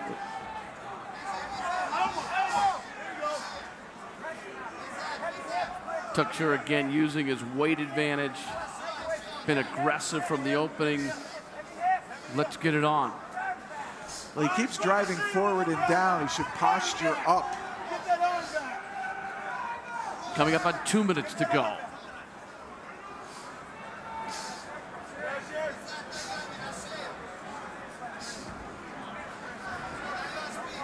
He's missing with those punches. There it is again, the attempt. Pulled right out.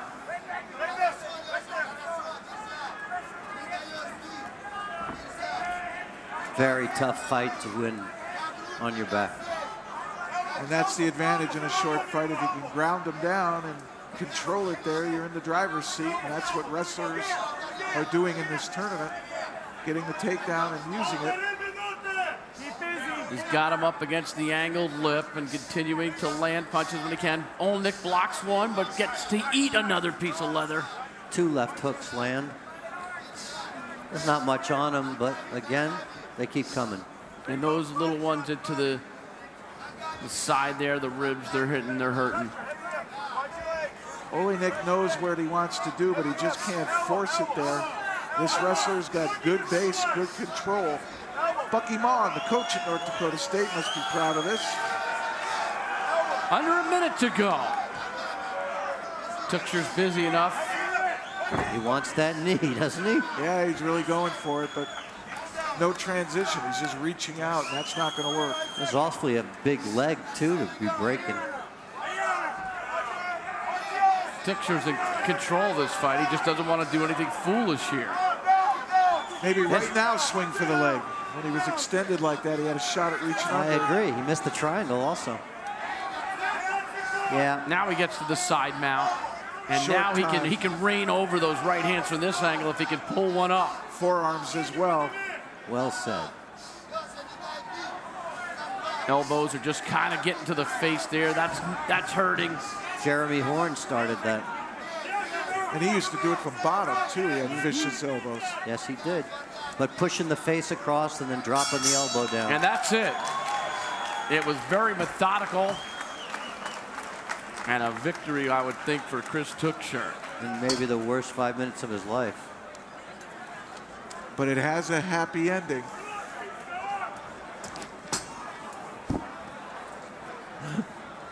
There's a look at our judges for tonight. They will render the decision. Eric Colon, Ray Martin, Fred Fitzgerald. The timekeeper tonight is Art Spell. The ringside physicians, Sherry Wolkin, Michael Kelly, Vincent Gaida, and Eric Wormser. Nick Lembo, the man in charge of the New Jersey State Athletic Control Board, and very organized yesterday with the weigh-in and with the fighters and the meeting and all. Nick Lembo is also one of the key figures when MMA became a sport here in New Jersey. The New Jersey Commission deserving the recognition as stepping up of one of the big three to bring MMA to the forefront. And Nick, right now, I know he testified in New York. He's been all over some other states that are looking to legalize it, and he is one of in the forefront of bringing MMA to every state. So Tuchscherer, who races cars on modified dirt tracks,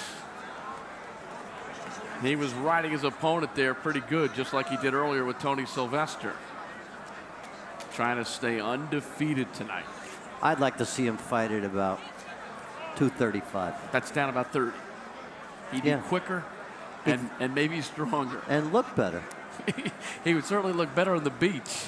We saw him on the boardwalk yesterday. This is the beach. I know. He was out there with the legendary steel pier in the background, which was used as an amusement pier, and it goes back to 1898. Oh, it's one of the legacies of Atlantic City. Scott Farrell. Thanks, Bruce.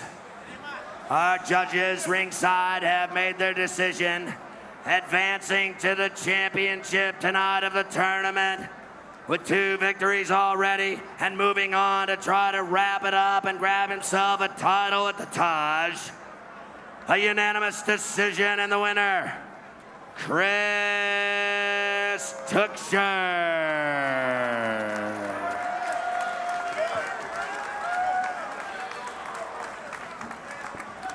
No doubt about that one. Chris Tuchscherer. Yes, sir. Blatnick gets another chance to reacquaint himself with Chris. Take it away, Jeff. Chris, you seemed a lot calmer there, very workmanlike. It seemed as though you're relaxed now. Yes, I got that first one out of the way, and I'm feeling relaxed more and more that I'm in this thing. So I can't wait to go 3 rounds if need be. Well, I tell you what, you're through the semifinals now. You have a chance to go back and rest. Any dings or injuries from that fight? None whatsoever. Well, then we wish you well in the heavyweight finals. Great fight. Thank you very much. Thank you. I tell you, I'd be nervous with Blatnick with that underhook around me.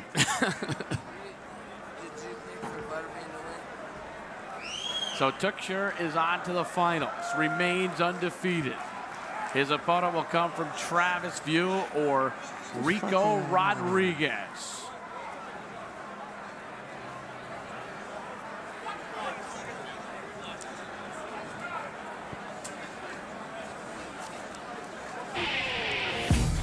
Here we go.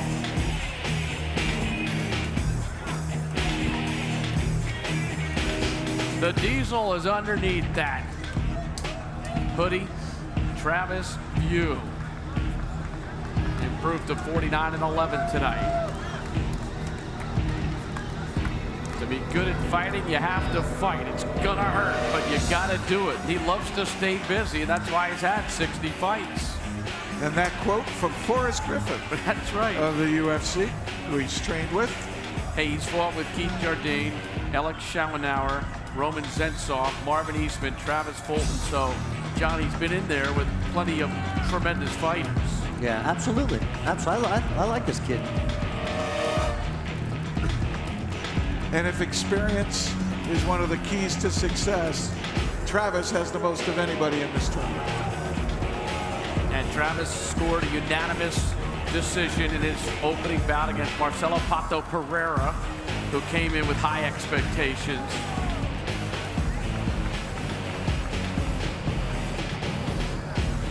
Getting checked out and heading into the YAMMA. Yeah, he's actually said 3 months off is a long layoff for him. So he likes to stay busy.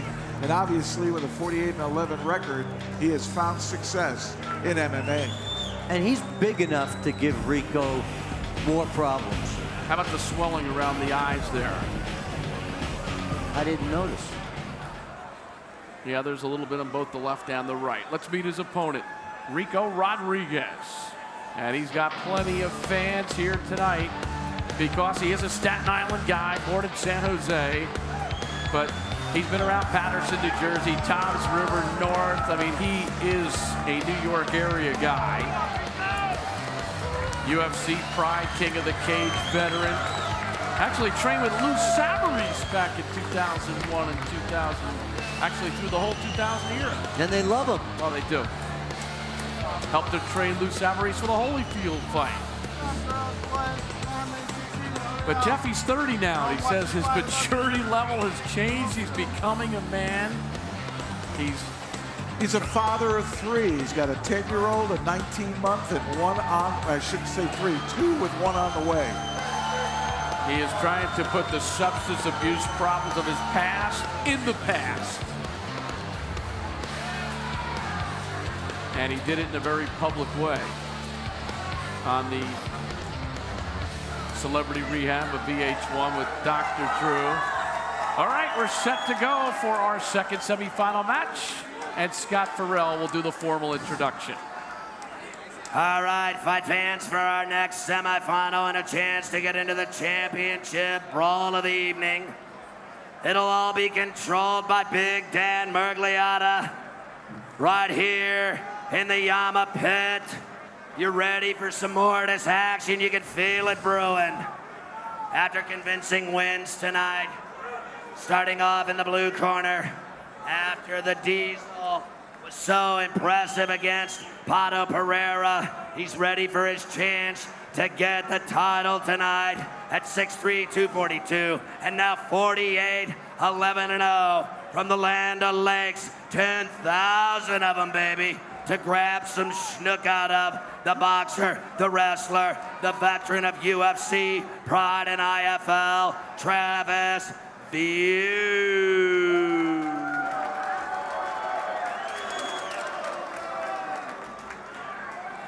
And in the red corner, after what he did to our president, George W. Bush tonight, he's gonna win re-election. You can feel it. They scream for him in Staten Island, New York. He does not mess around at 6'4", 264, 28, 8-0. You know him as a former UFC champion, the Brazilian Jiu-Jitsu master. They love him on TV. They love him in Staten Island. They love him in Atlantic City. Give it up and drink a cold one for Ricco Suave Rodriguez. All right, thank you very much, Scotty. So it's Ricco Rodriguez who won a unanimous decision over George Bush III, and Travis Wiuff who advanced with the unanimous decision over Marcelo Pato Pereira. Here's the tail of the tape. Both are 30. Ricco's got a 1-inch height advantage. He also has 22 pounds to his credit. And both are accomplished all over the mixed martial arts landscape. 60 fights for Wiuff, 36 for Ricco, including a victory over Randy Couture in September of 2002 at UFC 39 for the heavyweight title. There might be some people out there that even think this could have been the finals if they were bracketed opposite each other, but they weren't, and here they go. Takedown, the key. Takedown here is going to be huge. Wiuff's got a quick right hand. Missing. I don't like that jumping stuff.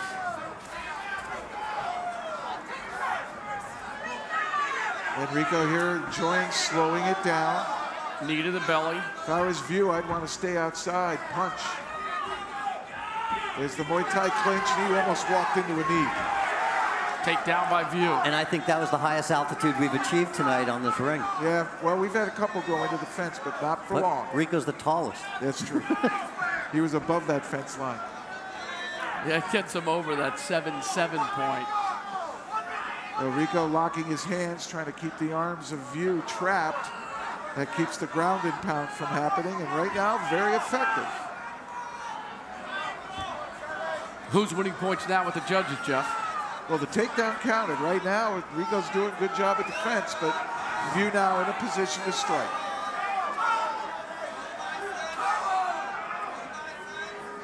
But Ricco's jiu-jitsu here, he knows how to try to stop a striker from ground and pound.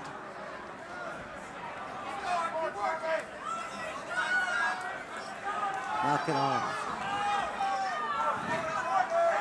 It's Big Dan Miragliata seeing enough there to let these guys go.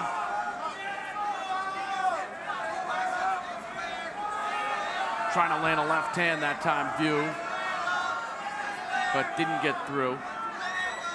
There's an elbow, short elbow to the face of Ricco Rodriguez. And it's this position that Rodriguez dominated when he beat Couture. He dropped huge forearms and elbows on Couture, eventually breaking his orbital. Trying to figure for the left arm. The old key lock, but Wiuff able to counter. Now this is where Rodriguez has an opportunity to potentially stand up.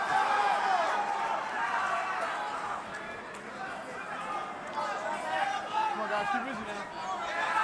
Midway through this 5-minute round fight. Wiuff very nicely moving behind him. And good kneeing the thigh. That's a smart tactic, and picking the ankle, even a better one. No way Rodriguez gets up with that ankle in the air. So he pulled that ankle in and dropped him back down as he tried to rise. That's just a great control move by a wrestler.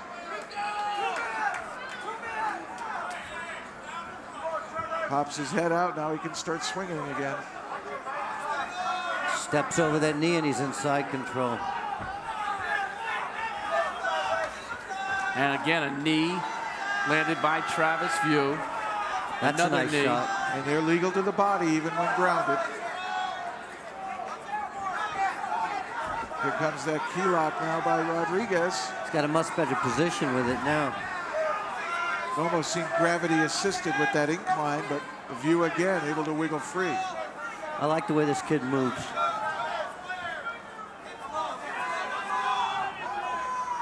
Come on, guys, keep going.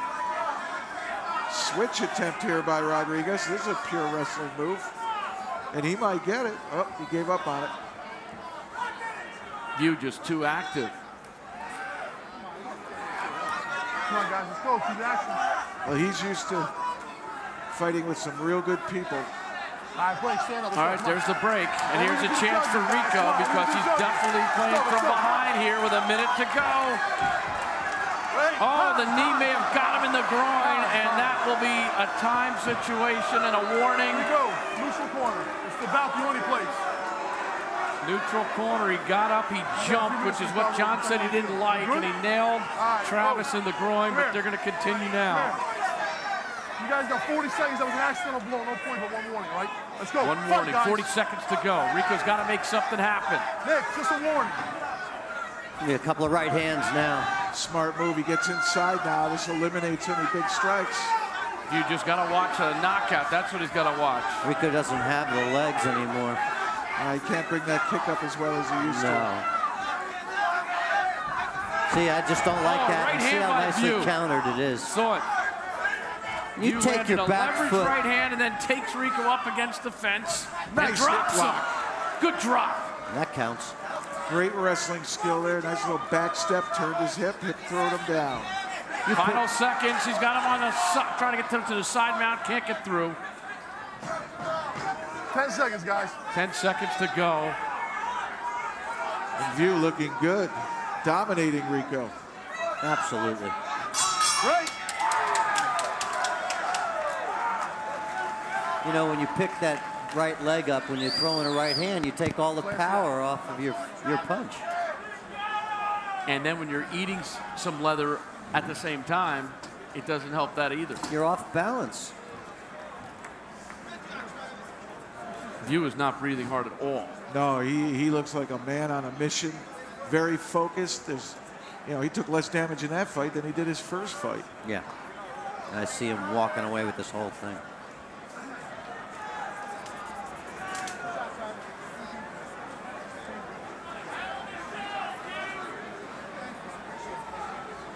Waiting for the decision.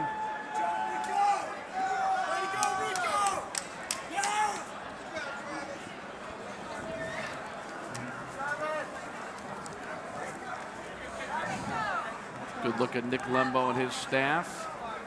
Ricco just couldn't get untangled there. Couldn't get anything going. And Wiuff dominated him physically. Showed us a punch when he had a chance to do that. A knee. A little bit of everything. but great grappling skills. Scott Farrell for the announcement. All right, boys. The judges at ringside here in the YAMMA Pit at the Taj Mahal in Atlantic City have scored this a unanimous decision, advancing to the championship round this evening after 2 victories and moving to 49 victories from Rochester, Travis the Diesel Wiuff. So the Diesel moves on to the finals against Chris Tuchscherer. Unanimous decision for both fighters in the semis, and Jeff standing by with Travis. Thank you, Bruce. Travis, you and Ricco were the most experienced heavyweights in this heavyweight tournament. What was the key to your victory? Probably my strength, takedowns. I trained hard for this, man. I've known about this fight or this tournament for a long time, and I've been training my butt off, and I want to give it up for Ricco. I've looked up to that guy for a long time, man. He's one of my heroes, one of my idols in the sport. I know a lot of people don't like him or whatever, but I've always looked up to him. I think he's one of the best heavyweights in the world. You're a class act. We got some of the replays going on the video screen. Talk us through them. We're just. That was the low blow right there. But you had a takedown here with the finishing here. Yeah, I drove him into the cage, and I think I did a little Greco, threw my hips in, and was able to get him down late in the round. He's good on the ground. He's staying active. He's a tough guy. Let me ask you, how much easier, not because of the competition in any way, but your own personal mental state is the second fight than the first one? I felt good in the first round. I felt really warmed up. And I can go hard for 5 minutes. Now in the finals, it's 3 5s. And this is what I've trained for, I didn't train for 1 5-minute round. I trained for 3 5s, so I'm ready to go. Well, we wish you well in the finals. Great victory. Thank you very much. Back to you, Bruce. Jeff, YAMMA 2 comes your way June 21st. It's the middleweight title, 185 pounds or less, also featuring a female super fight and a master super fight. And by the way, we invite you to go to our website, www.yammapitfighting.com, fill out the questionnaire, and get a t-shirt too. But the date for you to remember is June 21st. Middleweights get a chance in the pit. 160 to 185. What do you think of that range? I love it. Fast, furious? Yeah, I love it. We always want to emulate the people we look like. And a women's competition, a female super fight, that should be fun. We've got another Masters super fight coming your way tonight with a couple of guys who have been around the mixed martial arts industry for a long time and know a little bit or two about boxing and kickboxing. Let's meet our first competitor. The fighting style that I use is, I call myself a freestyle, well-rounded MMA competitor. My stand-up's what's been winning most of my fights for me with ground and pound, a bunch of leg kicks, knees, and elbows. I expect for the fans to see a lot of action in this fight. What I prepared for Eric Butterbean is a lot of in and out punching, leg kicks, not running from them, just in and out movement, a lot of angles, and throwing a lot of heavy hands and knees and leg kicks. Where I hear he's kind of heavy-handed. Everybody I've been fighting is, I'm giving up 20 to 50 pounds. Guys I've been fighting, and I don't think that I'm looking at any too much problems besides maybe him getting his hands on me, laying on me, but I don't even see that happening. Stuff, I prepared with a guy that's 370 pounds, so I think I'm pretty ready for this fight. Here comes Pat Smith, the headhunter from Arlington, Texas. 44 years of age, 14 and 13, a pioneer in mixed martial arts. Good action. In 1993, he entered the first UFC in his hometown of Denver, Colorado, only to be defeated by Ken Shamrock, who applied a leg lock. But in UFC 2, he handled Scott Mars. He was runner-up in Denver to Hoist Gracie. And Pat Smith getting back after most of his fights were from 93 to 99, and now getting another chance in the YAMMA Pit. An experienced kickboxer, 4th degree black belt, in Robotai Karate, a first-degree black belt in Taekwondo. Really unorthodox guy. I mean, jumps around, moves around, throws punches from all angles. You don't know what he's going to do. Speed. He's got a lot of speed for his size, and he's rangy. Last fight was a victory against Albongo Humphreys in March. That was a knockout, and he's won his last 6 fights in a row. Jeff, is he ready? Yeah, even part of the World Combat League. So he's been active. Certainly he's a great physical specimen. Lots of experience. As you said, look at the names of the people he's faced. So with his speed on his side, and if he's got cardio, he could present a real problem for Butterbean. And he heads into the frying pan, as it was just described by Bob Meyerowitz, the YAMMA Pit. He held up a pan, did Bob once, while trying to describe the shape to fighters in Moscow. They got it immediately, YAMMA. So Meyerowitz figured it was YAMMA, meaning frying pan, but another group of Russians set him straight. It meant a hole in the ground or pit. Pat Smith's opponent tonight is another well-known competitor and character. Hey, I'm Butterbean from Jasper, Alabama. You know my fighting style, I knock people out. You know, when I first started fighting, it was a dare from all the guys at work, and I've been going from there, and my style of fighting, more of a stand-up kind of guy. If it goes to the ground, I'm there, I'm ready to go, but I'd rather stand up and try to knock them out. Well, you know, Pat Smith, I don't know a lot about. I know he started fighting in UFC, and guess what? Now he's got a hold of me. It's going to be exciting. I hope he stands there and tries to bang. But whatever happens, it's going to be entertaining for the people to watch. You know, I started in tough man contest. Boxing people kind of frowned on that, so guess what? I started knocking them out in boxing, and then the challenge started getting to fight MMA. Everybody wanted to watch MMA, so I started fighting MMA, and I love it.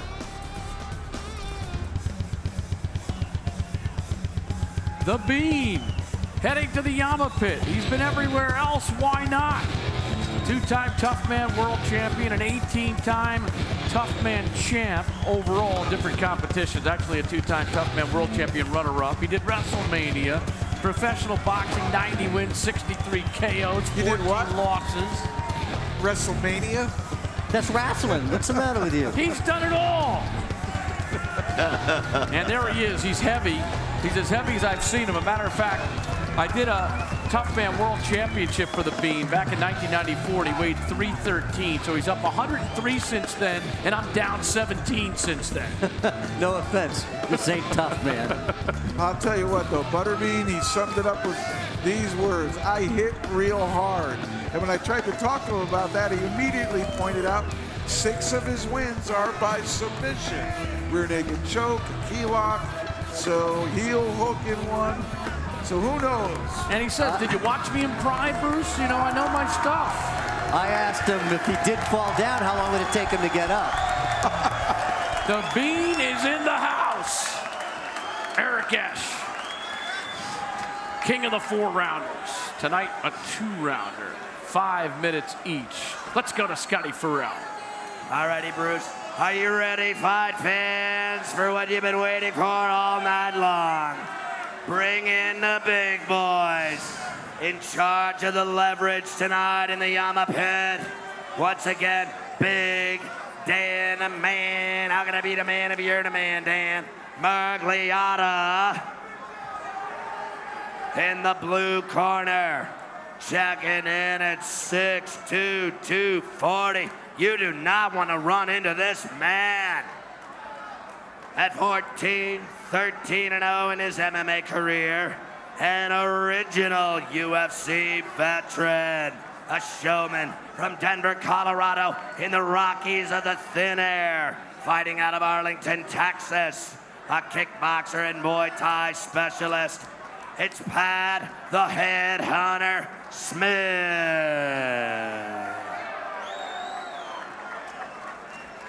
And here he is. Roll Tide, roll out of Jasper, Alabama. At 6 foot tall, checking in at 4'16" LBS. 10-5-1 in his MMA career. What a career this man has had, the former IBA World Super Heavyweight Champion and 5-time World Tough Man Heavyweight Champion. a boxing record of 77 wins, 7 losses, and 4 draws with 58 knockouts. They know him all over the world as Eric Butterbean.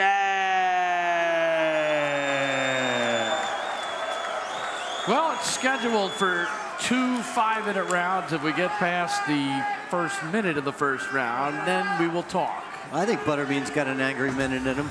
He's got an angry scowl. There's the tail of the tape. Bean is really 41, by the way. I've confirmed it with the old records. He's 6 foot. Smith is 6'2". Bean is only getting 176 pounds on Smith, so he's got the little bit of leverage. Smith's quick. Here we go. All right, Pat, you ready? You ready? Let's go fight. Don't blink. If Pat Smith can survive the onslaught. Pat Smith can kick. He goes low, and then he can punch. There's a right hand to Bean's face. And you notice Pat kicks to the inside of the leg, not the outside. That's a nice... Bean with a kick. He says that his arms are 6 inches bigger than they were, but his waist is the same from 10 years ago. Boy, if he times that kick right, he might trip Bean right down to the canvas. Good jab by Pat Smith. He should go again, inside. I thought Bean might bull rush him. Now speed taking over. This is good. There's the inside kick again. Bean wants to punch with him. That's his only weapon. Ooh, the right hand after that Bean leg kick would just be pretty. Right hand by Bean after the leg kick again, just missed it. Look at the welts on Butterbean's skin. Particularly above the neck. Yeah, well, right hand. Good like, combination it's like by a Smith. turkey baste. Pat Smith got in a left and a right. I like the way Pat's moving away from the right hand. Just in close enough. Oh, the inside right hand. Kick is just pretty. Setting it up with the kick. Going and upstairs. He's doing it each time. Up and down. Smith doing a great job of keeping Bean off balance. What a technical fight for Pat that Smith. jab is solid. What a technical fight. There he goes down. Bean goes down. They'll never get up again. He's now never going to get up can again. Try to chop away at the Bean. Miragliata, the referee, watching closely. Pat Smith rains down a right hand. Gentlemen, it's a big difference between getting hit in the air than having that anvil on your head of a canvas. And you can't. He doesn't know guard here. He's not presenting a real good defense, and Smith is just teeing off. Look out, that might be it soon. Smith, rights and left, Butterbean defenseless right now. And now the right hand of Smith doing damage. Wow, if he let him up now, he'd be a sitting duck. I think he's got him in a position where the referee might stop it at any second. Bean's covering his head. We're at 2:30. Pat Smith is still working. And there's a lot of time, boy. I'll tell you what, Bean's in trouble if Smith keeps landing.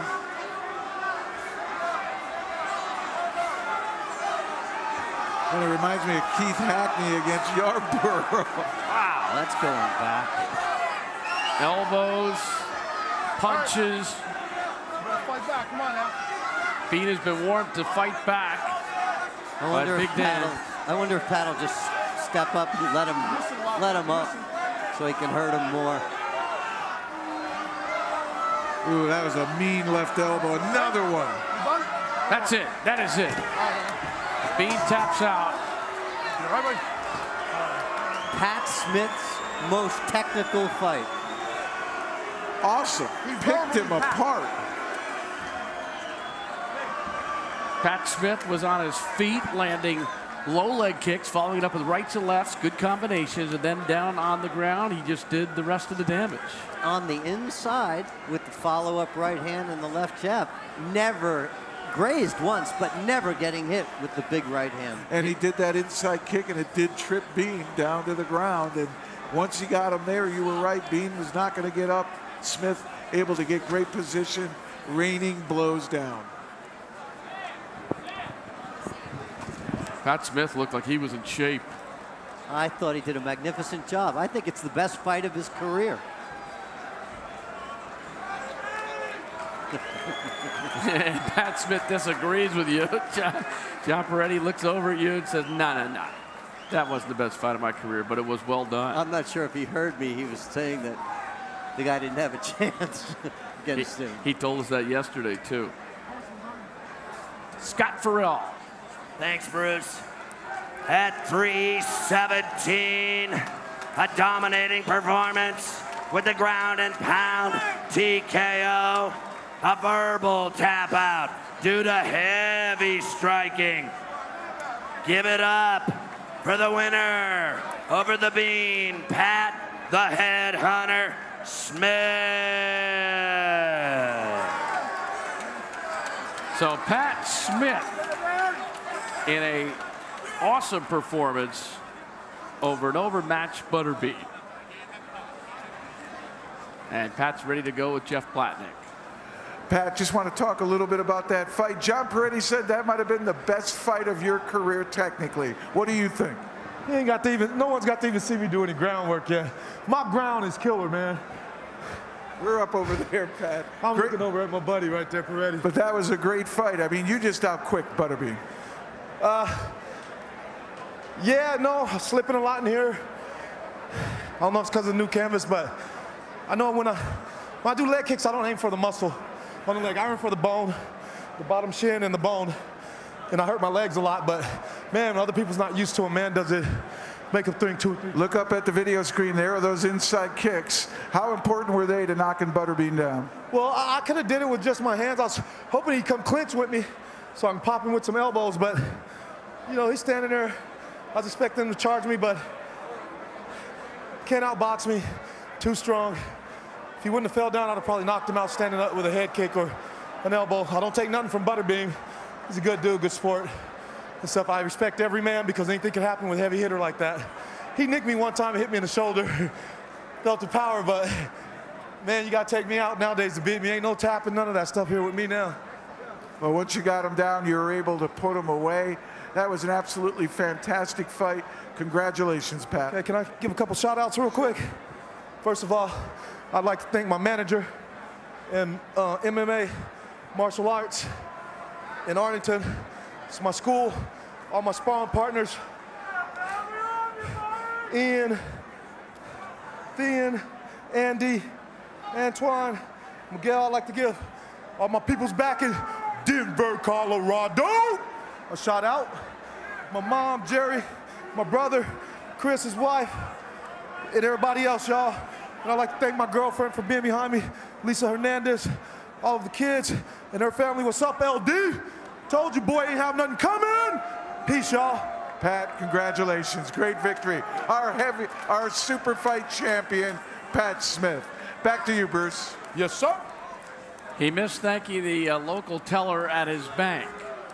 So Pat Smith takes over in the YAMMA Pit and then takes over the microphone. He's such a good guy. So a pioneer in mixed martial arts and a 44-year-old guy goes out there and gives a very solid performance. Yes, Butterbean was outmatched, but Smith came in there and he was serious about it. He trained hard and he looked good. He looked absolutely dynamite. I agree with you, John. I mean, he picked him apart. He outboxed him. He was able to go combination kick to punch. That was something I remember when we first started seeing it, saying, boy, if you're that well-rounded, how do you stop the guy?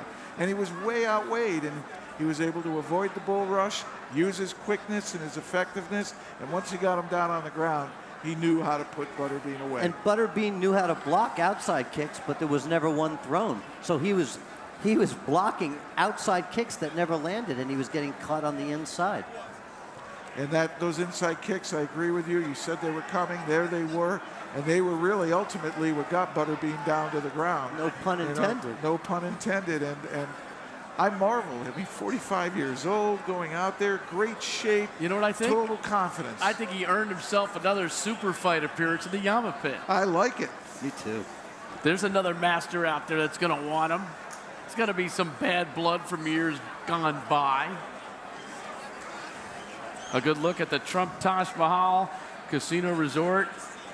unprecedented in craftsmanship and opulence.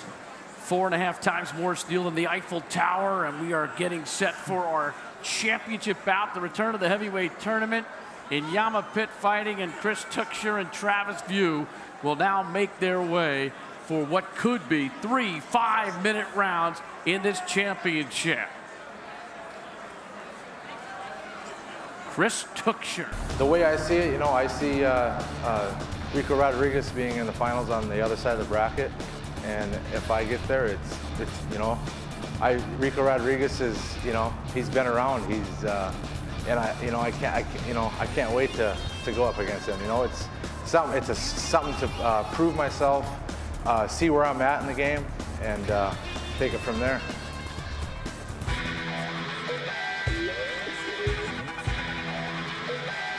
Here comes Chris Tuchscherer. Been perfect tonight.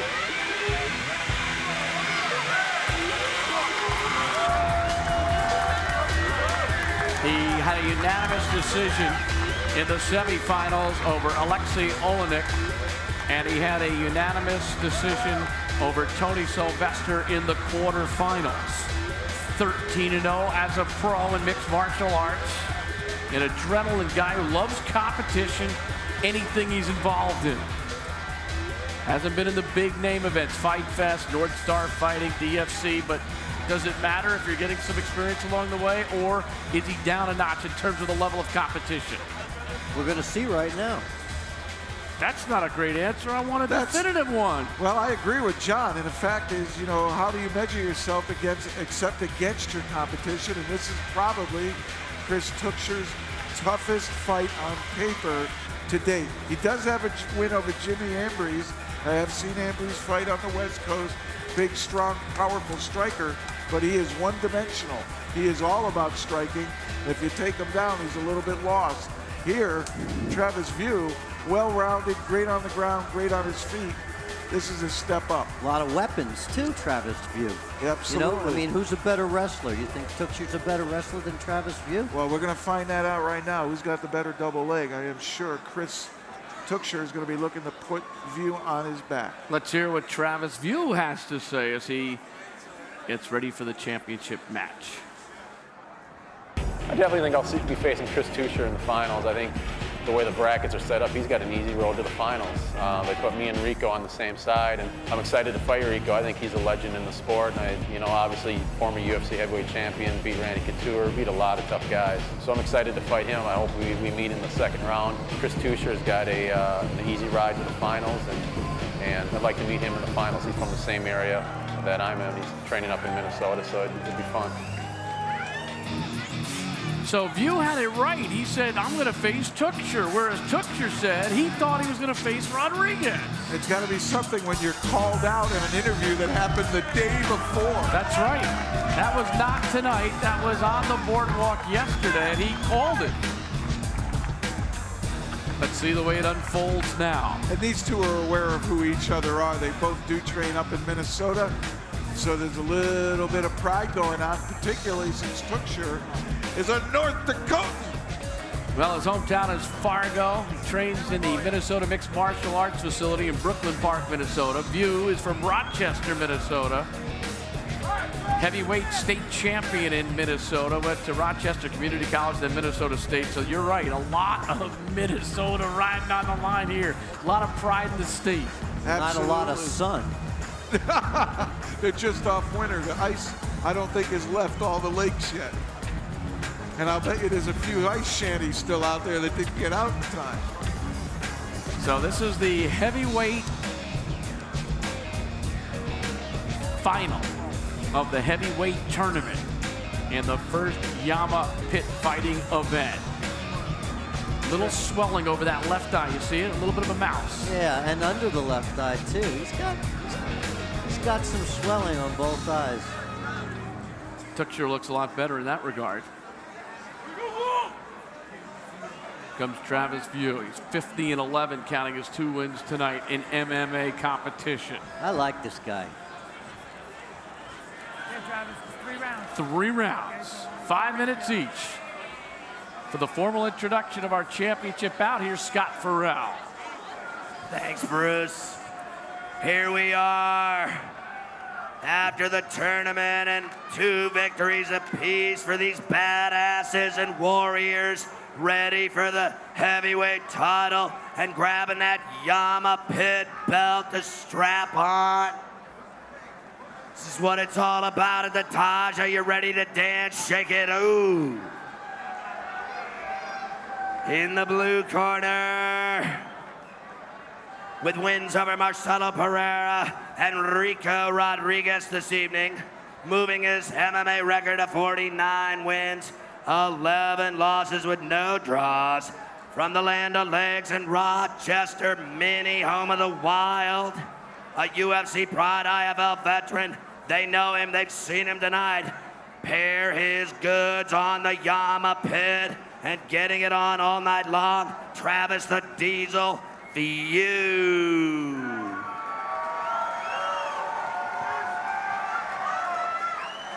And with victories over Tony Sylvester and Aleksei Oleinik this evening to get into the championship of the heavyweight division at 6'4", 264, 13-0-0, his mark now in MMA. North Dakota's finest fighter ever out of Fargo, Chris Tuchscherer.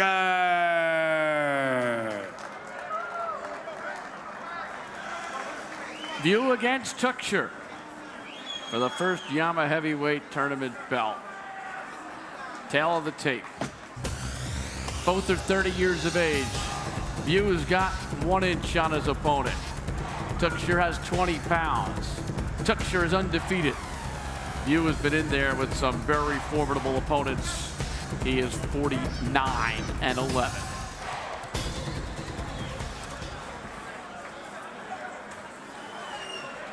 Kevin Mulhall is your referee. And the Battle of the Red River's on. Minnesota, North Dakota. Jab by Wiuff. Another jab got through. Stiff. Didn't double up on it, but it is stiff. And it's Tuchscherer looks to clinch. Oh, what a roll there by And it's Wiuff with a lateral drop that puts Tuchscherer to his back. I knew you'd have a good name for that, Jeff. He is inside mount. Quick side mount. And remember, most of the night Tuchscherer's been able to control his opponent. Now for the first time he's fighting from his back. He's going to posture up now. Good position with that forearm to straighten up. He immediately uses it. Will Wiuff mount.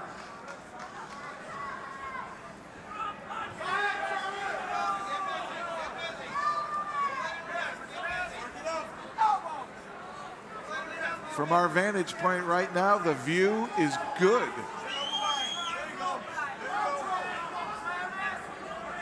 Absolutely. Tuchscherer can't throw any punches from that position right now. No, and he doesn't have big hips either. Well, but he knows what to do with this side control, and Tuchscherer nearly rolls him through. Oh, that was a great effort in a bridge. I'll tell you, that was the perfect opportunity for an armbar that never happened. This is more a wrestling match than a jiu-jitsu match. Clearly. With an occasional left hand thrown in by Wiuff. Needs to keep busy here. He can be stood up. There's not too much action, and he's in a good position to go ahead and leverage strikes. This is a very different kind of fight, guys, because we have longevity here. 3 5-minute rounds in the final.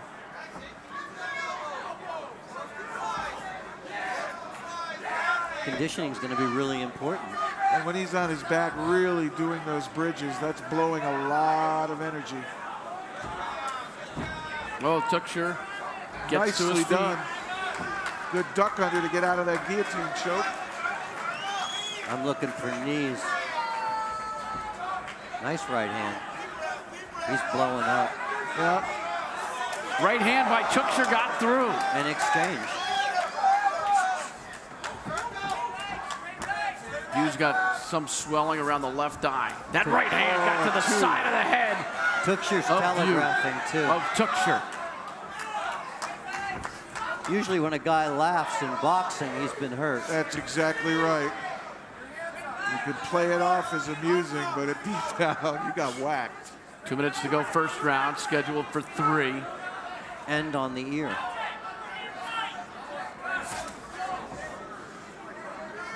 Again, he's not changing levels enough, and where's- Wiuff is intercepting him on the way down and keeping him from shooting. And I don't know, it looks as though Wiuff is stronger. Absolutely. Now Wiuff's got Tuchscherer up against the warning track. He's first time he's been there, except for earlier today when he rolled around in the YAMMA Pit. I'll tell you what, a critical point in this fight, looking back, will be that bridge by Tuchscherer that nearly took Wiuff from the top position. He was able to maintain it. Expended a lot of energy, right? Yeah, he did. And, you know, I mean, that was a pivotal point. If that had gotten reversed, who knows what would have happened. But now it seems Wiuff is settling in. Looks dominant. You see, now, if this fight doesn't go to the ground in the second and third round, Mr. Wiuff could torture him standing up. Well, that's the thing about the second and third. We know they're going to start in a standing position. And we'll see the way that plays out. It's not like these 1 minute rounds in the quarterfinals and semifinals of the tournament. All right, a break here. So we're going to get a standing start again. Tuchscherer's face is very red. Left hand and a right hand. Dropping Tuchscherer, another right hand.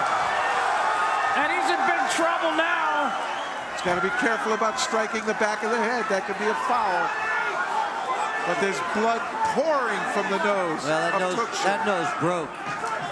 I thought I heard some elbows. 7 seconds to go in the round. Tuchscherer's in big trouble, trying to get through the round. And he does. Great heart shown by Tuchscherer, but he's taken some attrition. That nose broke. He's a bloody mess, and he'll be looked at by the ringside physician. Well, he's definitely clear-eyed. I mean, he popped right up. There's no question. Yeah, but if that nose is broken, that's it. That's correct. It's all a matter of the nose. Yeah, let's look across the ring at this young man, just sitting there calmly. What a right hand that was. Yeah, it was, and it's going to be followed up by another one here right there. And it's with your head turning to the side, so you're really defenseless. You're not even facing forward.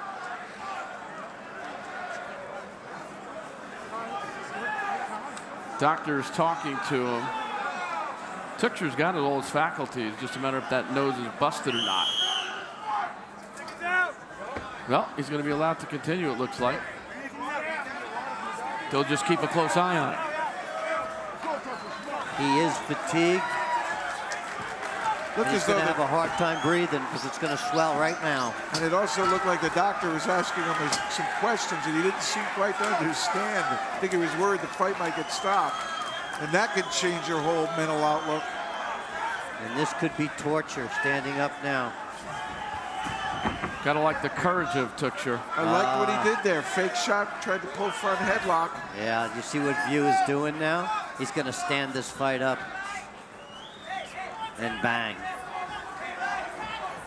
If I were him, I would do the same thing. Wiuff did get a couple good shots in there standing, as did Tuchscherer, but this fight's been all Wiuff the last few minutes. See, I'd like to see Wiuff go to the body now. Wiuff drops him. Nice takedown by Wiuff, taking advantage of double leg. And it's because I think Tuchscherer's worried about the punches now. His hands are up. First line of defense on a shot are your hands.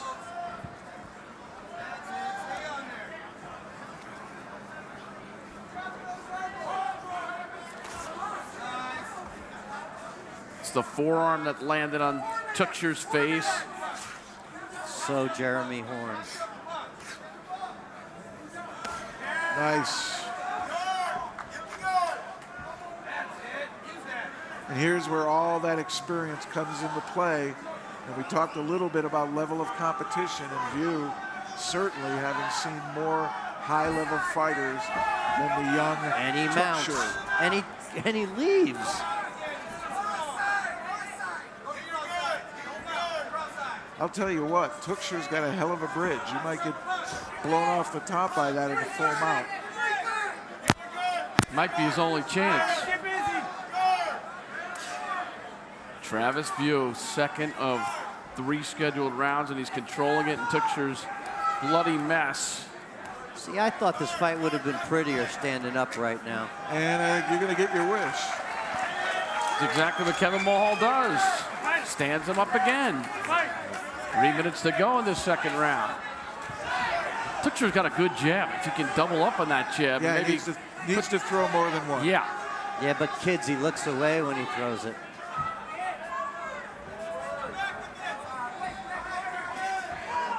There's a jab from Wiuff.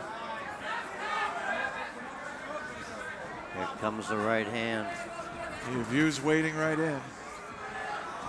Double underhooks. We know Wiuff's got a great throw if he wants to use it. I like the way he's fighting now. There it is. Little overhand right.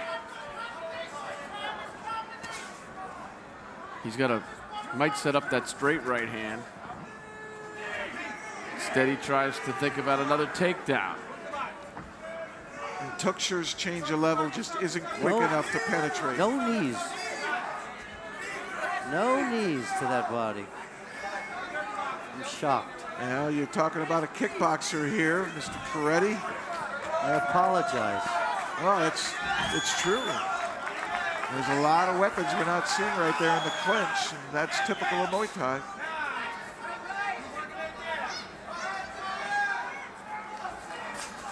Tuchscherer comes in with the right off the jab.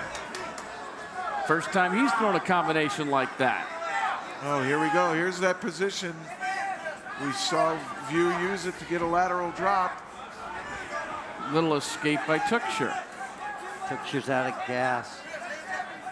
He would have been stronger than that before, right? Mouth is open as well. It means he's breathing real hard.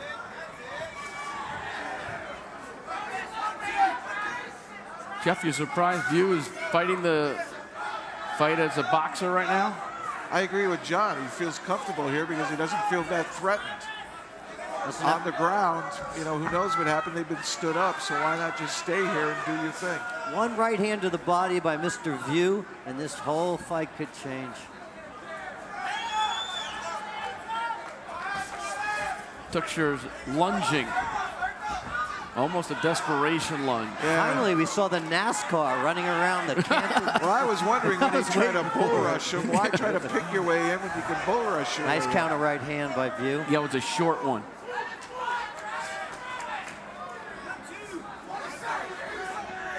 Tuchscherer with a weak jab there. And Wiuff is stalking now. Well, Tuchscherer bought some time here. Let's see what he's got for the third round. If he's got a little bit left.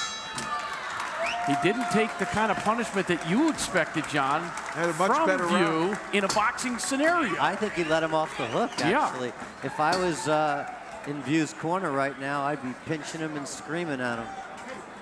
Maybe he comes out of the top of the runway there and darts in and gets aggressive.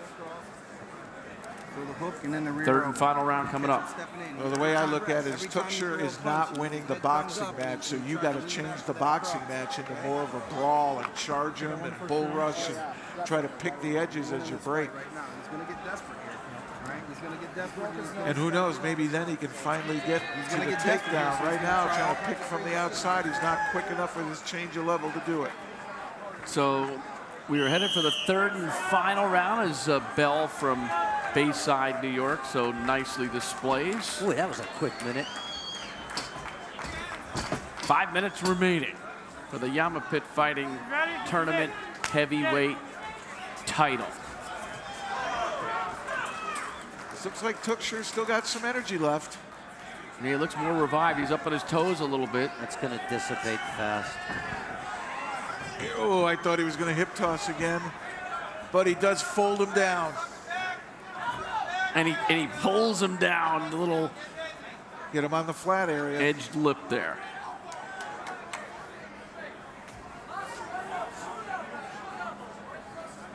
The really nice thing about this surface, guys, that no one's mentioned is that it's unpainted cotton duct, so it's not slippery.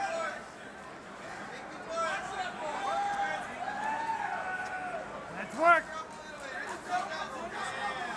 And effective forearms and elbows by Wiuff.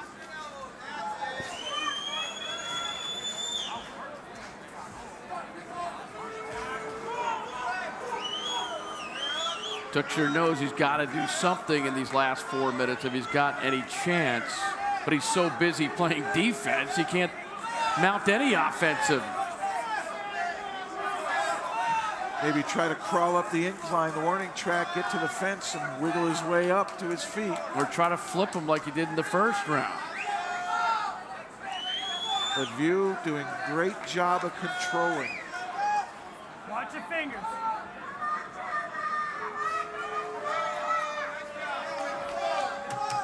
You can afford to be conservative here. Yeah, you can. He's up 2 rounds to none. He's in control. Time ticking away. Why take a chance that you don't need to take, particularly against a guy that's undefeated? There's a reason he's undefeated. He's been doing something right. Well, Kevin Mulhall gives him another chance. Does he give Tuchscherer? Let's see. There's the jab. There's a right hand. There's a little bull rush. Little lunging. He's got the leg. He might get the takedown finally. He also hit him with a right hand before. And finally mixing it up, making more of a brawl. He's starting to find a little success. Can he ground and pound now? Travis's corner is imploring him to get out of there. Easier said than done. Tuchscherer now is finally using his weight advantage. He's got a 22-pound advantage in that regard. Yeah, he wants to drag him back down now. Elevate the ankles, the bottom half of the legs, and pull him downhill. Make something happen. I like the composure of Travis Wiuff. Yeah.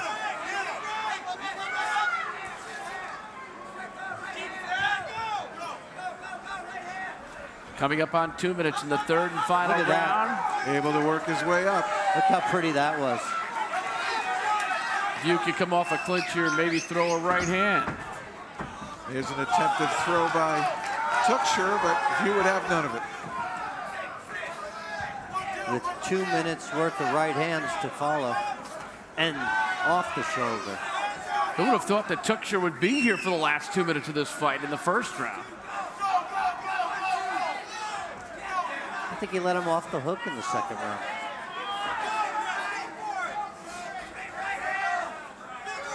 Well, Tuchscherer may look a little soft around that midsection. Oh, that right hand got through by Wiuff. That was tricky. But he's got energy and he's still using it. Little left. Solid jab by Tuchscherer.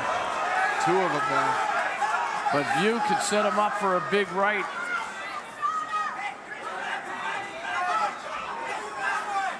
See if Tuchscherer gets desperate here. We're winding down to a minute left. He needs something big.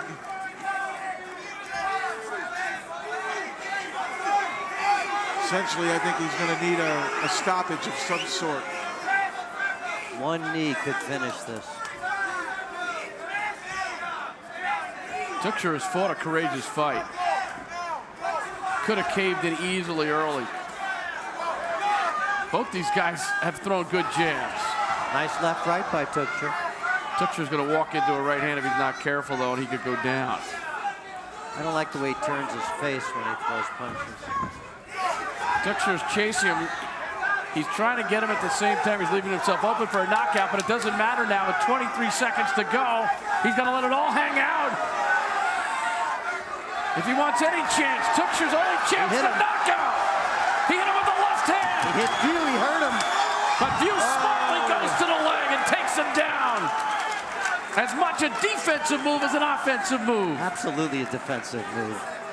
And a smart defensive move considering he was in danger. He got hurt. Tuchscherer showing real heart. Oh, Tuchscherer showed great heart at the end of that third round. He knew enough to get up. Almost had a chance to try to knock out his opponent, and then Wiuff smartly just took him down and ate up the last few seconds. Heavy-handed fight.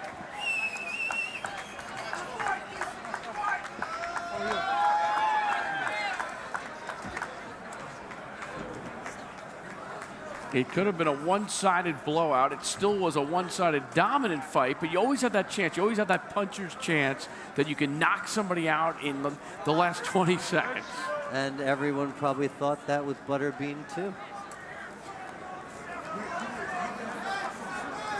So there's Travis Wiuff from Rochester, Minnesota. I know Randy Couture. Looking for his 61st win against 11 losses. He has fought in everything. It's been around UFC, Pride, IFL, IFC. And tonight, YAMMA looking for the belt. The first YAMMA Pit Fighting heavyweight belt. Blood covers the canvas. But somehow Tuchscherer got through. I don't know if he broke the nose. I don't think he did, but it's just a bloody mess. I got $1 on that. Would he have been allowed to continue if it was broken? Depends on the break. Look at that big white stripe across it.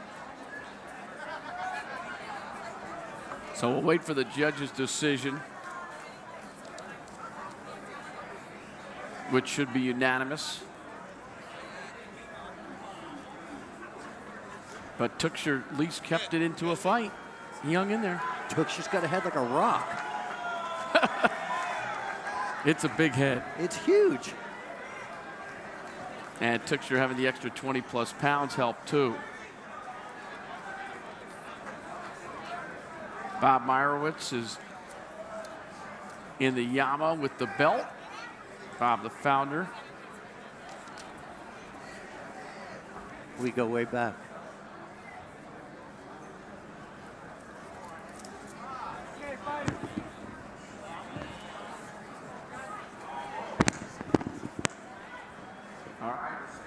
From Scott Farrell. Scott.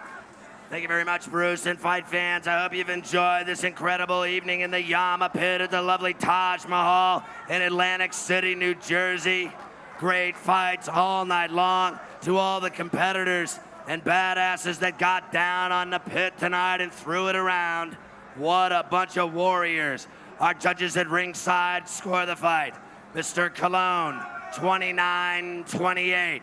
Mr. Martin, 30-27, and Mr. Fitzgerald, 30-27. And the first tournament champion in the YAMMA Pit in Atlantic City, the winner, Travis the Diesel Wiuff. The Diesel's got the belt, and it was well deserved. Although one guy saw it very, very close, 1 point. The other saw it as a 3-point differential. Well, maybe you saw something in that last round. Maybe he wasn't watching the same fight we were. Maybe not. Different perspective. So Bob Meyerowitz and Peter Kauf of the YAMMA Pit Fighting leadership team. The belt getting presented to Travis Wiuff, and Jeff Blatnick is with our winner. Thank you, Bruce. Congratulations, the first YAMMA heavyweight tournament champion, Travis Wiuff. And Travis, you were up against a stud wrestler just across the Red River from Minnesota. What were your thoughts, strategy going in to deny him a takedown? Before I get to your questions, I want to thank my personal Lord and Savior, Jesus Christ. Without him, none of this would be possible. And I got a little girl at home, 10 months old. She's not old enough to obviously know what's going on yet, but maybe she can, when she gets a little older, she can watch his tape and realize her dad was kind of a tough dude back when he was younger. Hi, Ashley. And Chris is a tough wrestler, man. I knew he was going to be tough. End of that first round when I caught him, I broke my hand or re-injured it. So I wasn't able to use it much in the rest of the fight, but I'm glad I fought him now because he hasn't been training long. He's training with a great school in Minnesota Martial Arts Academy, and he's only going to get better. So I'm glad I fought him now when he's young in his career, and we can move on. And I want to get up there and train with him. That's a great school, and he's a tough guy. All right, we have some replays. Look up here on the big video screen. Why don't you walk us through one of them? You did well on your feet against him. You had him in real trouble in the first round. Yeah, first time I caught him right there, when I was trying to finish him, I re-injured my right hand. I wasn't able to use him much. I caught him with a good right hand there.